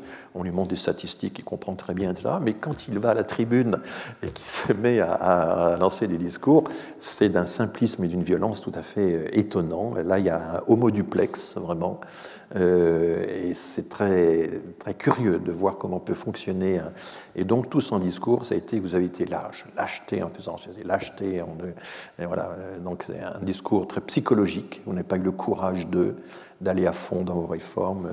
Si vous êtes impuissant à délivrer, à exécuter les OQTF, c'est parce que vous êtes lâche. Ce qui est quand même une argumentation du degré zéro, parce que ce n'est pas la psychologie qui va expliquer que les OQTF sont difficiles à exécuter. Donc ça, c'est une tendance qui est très fréquente dans les débats. Madame Le Pen l'utilise aussi beaucoup. C'est l'idée qu'on n'a pas été assez ferme, on n'a pas été assez courageux. Vous avez été laxiste, vous avez été lâche, c'est la même chose. Laxisme ou lâcheté, c'est la... Et donc, il suffirait d'un sursaut psychologique du leader pour qu'on inverse les tendances. Il faut que monsieur... Alors, Éric Dupond-Moretti, avocat fameux et capable d'improvisation fulgurante ou assez mordante, il faut que M. Pierre-Henri Dumont mette ses actes en conformité avec ses paroles. Quand il monte dans un VTC, une voiture de transport avec chauffeur, qu'il demande qui conduit et qu'il saute au-dessus du véhicule si c'est un étranger. Quand il va dîner dans un restaurant, qu'il demande qui a fait la cuisine. Et quand il mange un fruit, qu'il demande qui l'a cueilli. De l'art de présenter concrètement un problème qui avait été présenté de façon plus générale, en termes plus, évidemment, par ses collègues. Et alors là, la présidente par intérim de LR dit « Oh non, pas vous, enfin, n'utilisez pas de tels arguments ». Elle s'indigne, je n'ai pas reproduit sa réaction. Bon. Sur les critères, parce que maintenant le problème c'est que on peut certes dire, constater qu'un certain nombre de situations, y compris l'incurie administrative de l'État, font que assez aisément on peut perdre son titre de séjour, tomber de la régularité dans l'irrégularité, mais le nouveau projet de loi prévoit lui aussi qu'on puisse perdre son titre de séjour dans certains cas. Et donc il y a là des considérations. Et donc je reprends son discours, toujours dans ce débat du 6 décembre 2022. La loi, si vous l'adoptez, permettra demain de retirer un titre de séjour aux étrangers qui ne respectent pas les principes de la République, tels que les définit la loi du 24 août 2021, dite loi séparatisme. C'est la loi qui conforte les principes de la République. Je crois que c'est ça son appellation officielle. Alors là, Éric Coquerel, au nom de la France Insoumise, dit « Oh là là, la définition du non-respect va être très très large dans ce cas. » Et Darmanin dit « Il s'agit notamment, donc voilà les principes de la République, de la dignité de la personne humaine, de la laïcité, de l'hymne national, du drapeau et de l'emblème. » Alors qu'est-ce que c'est que l'emblème? C'est quoi l'emblème national? Vous savez ce que c'est? Non, c'est en fait le drapeau. C'est le drapeau tricolore bleu, blanc, rouge. Et l'article 2 de la Constitution nous dit que l'emblème national est le drapeau tricolore bleu, blanc, rouge. Donc en fait, il y a une redondance dans la phrase de Gérald Darmanin. Le drapeau et l'emblème, c'est la même chose, juridiquement. Voilà. Et donc, si vous ne respectez pas l'hymne national, le drapeau et l'emblème, on peut vous retirer votre titre de séjour. Alors là, vous vous souvenez, c'est la fameuse histoire des sifflets lors du match France-Algérie, qui avait indigné Jacques Chirac et donc Nicolas Sarkozy, qui était ministre de l'Intérieur à l'époque. Donc on a fait une loi là-dessus, sur le respect des... Et c'est une loi qui différencie, par exemple, la France des États-Unis. Vous savez qu'aux États-Unis, au nom du premier amendement, qui fonde la liberté d'expression, vous pouvez brûler le drapeau américain au public aux États-Unis sans aucun problème. En France, désormais, Ce n'était pas prévu avant, on n'y avait pas songé, mais désormais c'est interdit. Mais le Conseil d'État a modulé les conditions dans lesquelles on peut s'en prendre au symbole de la République. On peut le faire dans le cadre d'une œuvre d'art. Et donc, si vous... et par ailleurs, la loi pour la protection des emblèmes de la République explique que, accroît fortement la sanction, l'amende, si ce délit est commis en réunion. Donc en fait, ce qui est visé, c'est les groupes de jeunes qui, dans les stades, sifflent la Marseillaise. Donc, vous n'avez pas le droit de siffler la Marseillaise, mais vous pouvez la railler en rap, parce qu'à ce moment-là, c'est une œuvre artistique. Sachez-le. C'est dans les fêtes de famille, on fait parfois, qui sont des choses en réunion et qui s'entendent dans tout le voisinage, on fait parfois des choses sans en mesurer toujours toutes les conséquences. Donc il faut être au courant de tout ça. Et donc on risque de perdre un titre de séjour donné aux travailleurs des métiers en tension si on oublie qu'on ne peut pas s'en prendre au drapeau national, à moins de le faire artistiquement. Voilà, et donc, évidemment, on est à ce moment-là dans un... tout ceci, ces concessions vraiment extrêmement intéressantes. Enfin, est-ce que ce sont des aveux? Est-ce que c'est le réalisme? Est-ce que c'est la prise en compte des objections des employeurs? Est-ce que c'est l'expérience de certains députés qui ont été, on l'a vu, qui ont enseigné dans des centres de formation, qui ont vu tous ces cas de jeunes qui récoltent les OQTF alors qu'ils sont insérés, etc. Voilà, donc, mais en même temps, ça n'empêche pas que persiste un discours dichotomique, un système dual, tout accordé ou régulier pour qu'ils s'intègrent, etc. Évidemment, tout refusé aux irréguliers. Et Gérald Darmanin, interrogé sur France Info, ça figure dans le site de la vie publique, c'est un texte très important pour défendre son prochain texte, qui vise d'une part à mieux intégrer tous ceux qui veulent s'intégrer à la République française, et puis qui vise aussi à expulser les personnes qui ne respectent pas notre droit, qui commettent des actes de délinquance et que l'on doit davantage pouvoir reconduire dans leur pays d'origine. Donc, c'est à la fois mieux intégrer et puis mieux expulser, parce qu'il s'agit de deux publics évidemment très différents. Alors là, il y a tout le problème. Est-ce que ce sont deux espèces d'humanité différentes? Évidemment, tout va dépendre aussi du degré de délit, de délinquance que l'on envisage. Selon les déclarations, c'est un peu trouble. Dans certaines déclarations, je ne vais pas vous montrer tout ça en détail, mais le simple fait d'être en situation irrégulière et de ne pas quitter le pays dès qu'on a reçu une OQTF fait de vous un délinquant.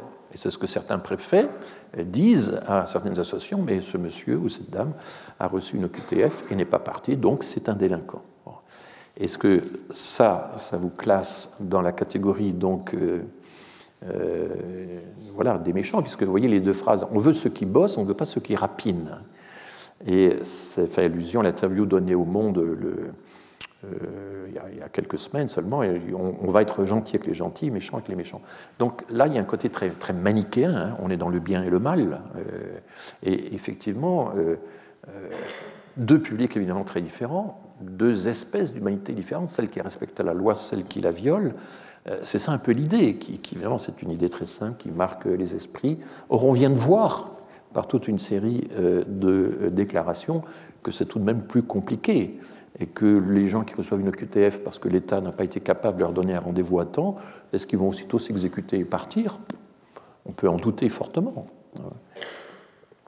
Et je me réfère à un exemple typique, c'est une tribune d'élus LR, j'ai déjà eu l'occasion, je crois, de citer ce texte, paru dans l'Opinion du 4 juin 2021, qui est porté par Philippe Juvin, donc maire de la Garenne-Colombes, qui a été candidat à la primaire qui a été candidat à la présidence du Parti des Républicains. Et cette tribune dit « C'est pour avoir une chance d'assimiler pleinement les nouveaux arrivants que l'immigration doit rester légale et au choix du pays d'accueil. C'est nous qui devons décider qui on accueille. » Favoriser l'immigration illégale en refusant de renvoyer les déboutés du droit d'asile, c'est ce qu'il impute à ses adversaires, il s'en prend beaucoup à la Ligue des droits de l'homme au passage dans cet article. Favoriser l'immigration illégale en refusant de renvoyer les déboutés du droit d'asile ou en faisant miroiter une régularisation automatique, mais aussi accepter une immigration familiale quasi automatique, c'est accepter de ne plus rien contrôler et donc favoriser le ressentiment, le chômage, la pauvreté, la paupérisation de quartiers entiers, l'échec scolaire et le séparatisme dont les immigrés légaux sont les premières victimes. Donc, vous voyez, et le titre de la tribune, c'est « L'immigration illégale, vrai ennemi des immigrés légaux ». Évidemment, c'est problématique parce qu'une bonne partie des immigrés légaux ont été illégaux pendant un certain temps et réciproquement, on l'a vu, et c'est assez facile de faire le parcours inverse. Et donc, quand on regarde ces argumentations, évidemment, on voit bien que la rhétorique, c'est un peu le passage à la limite, hein, c'est ce qu'on appelle l'hyperbole, en refusant de renvoyer les déboutés du droit d'asile. Bon, ce n'est pas parce qu'on refuse de les renvoyer qu'il y a des taux d'exécution si faibles. En faisant miroiter une régularisation automatique, personne n'a jamais fait miroiter une régularisation automatique. Les bons avocats qui prennent en charge les dossiers disent tout de suite aux personnes en question, mais je ne vous garantis rien.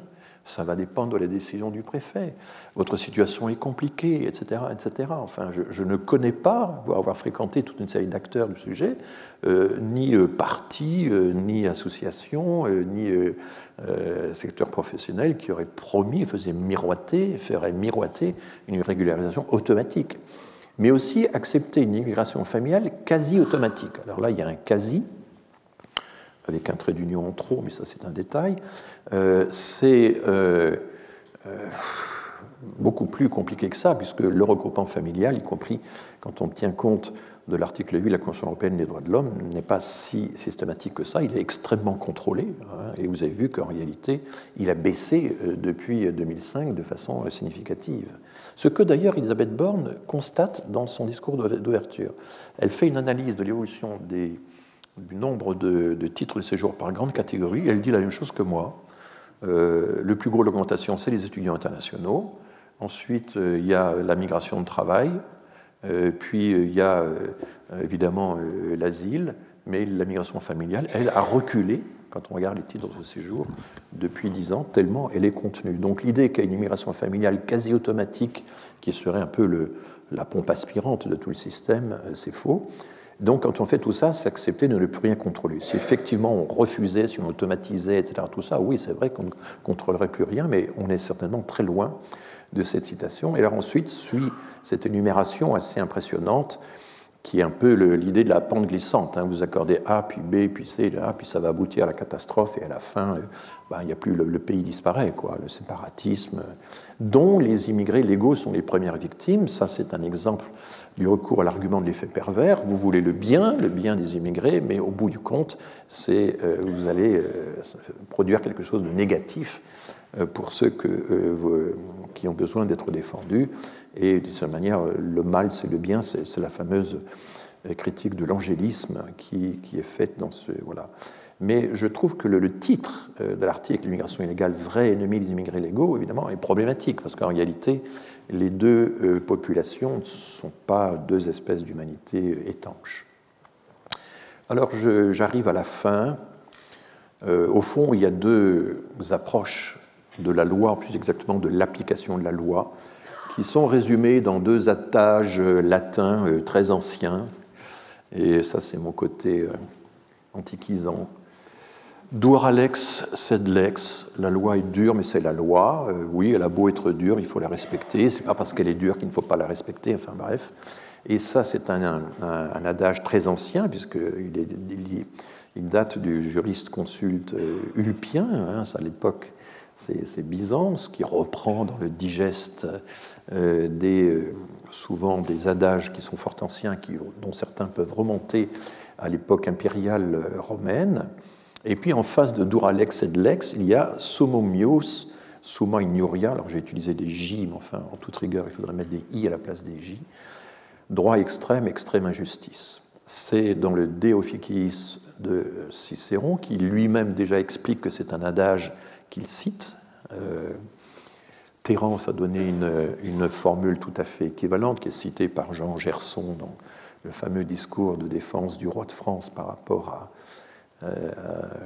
au prince de Bourgogne. Montesquieu en a fait un usage aussi intéressant. L'extrême justice est injustice lorsqu'elle n'a nul égard aux considérations raisonnables qui doivent tempérer la rigueur de la loi. C'est magnifiquement formulé. C'est mieux formulé que la phrase que je vous ai lue tout à l'heure. Et puis Portalis, qui est un des auteurs du Code civil, en 1804, dit lui aussi « Une excessive rigueur dans l'administration de la justice aurait tous les caractères d'une tyrannique oppression, summomius summa ignoria. Le bien se trouve entre deux limites. Il finit toujours où l'excès commence. » Merci de votre attention.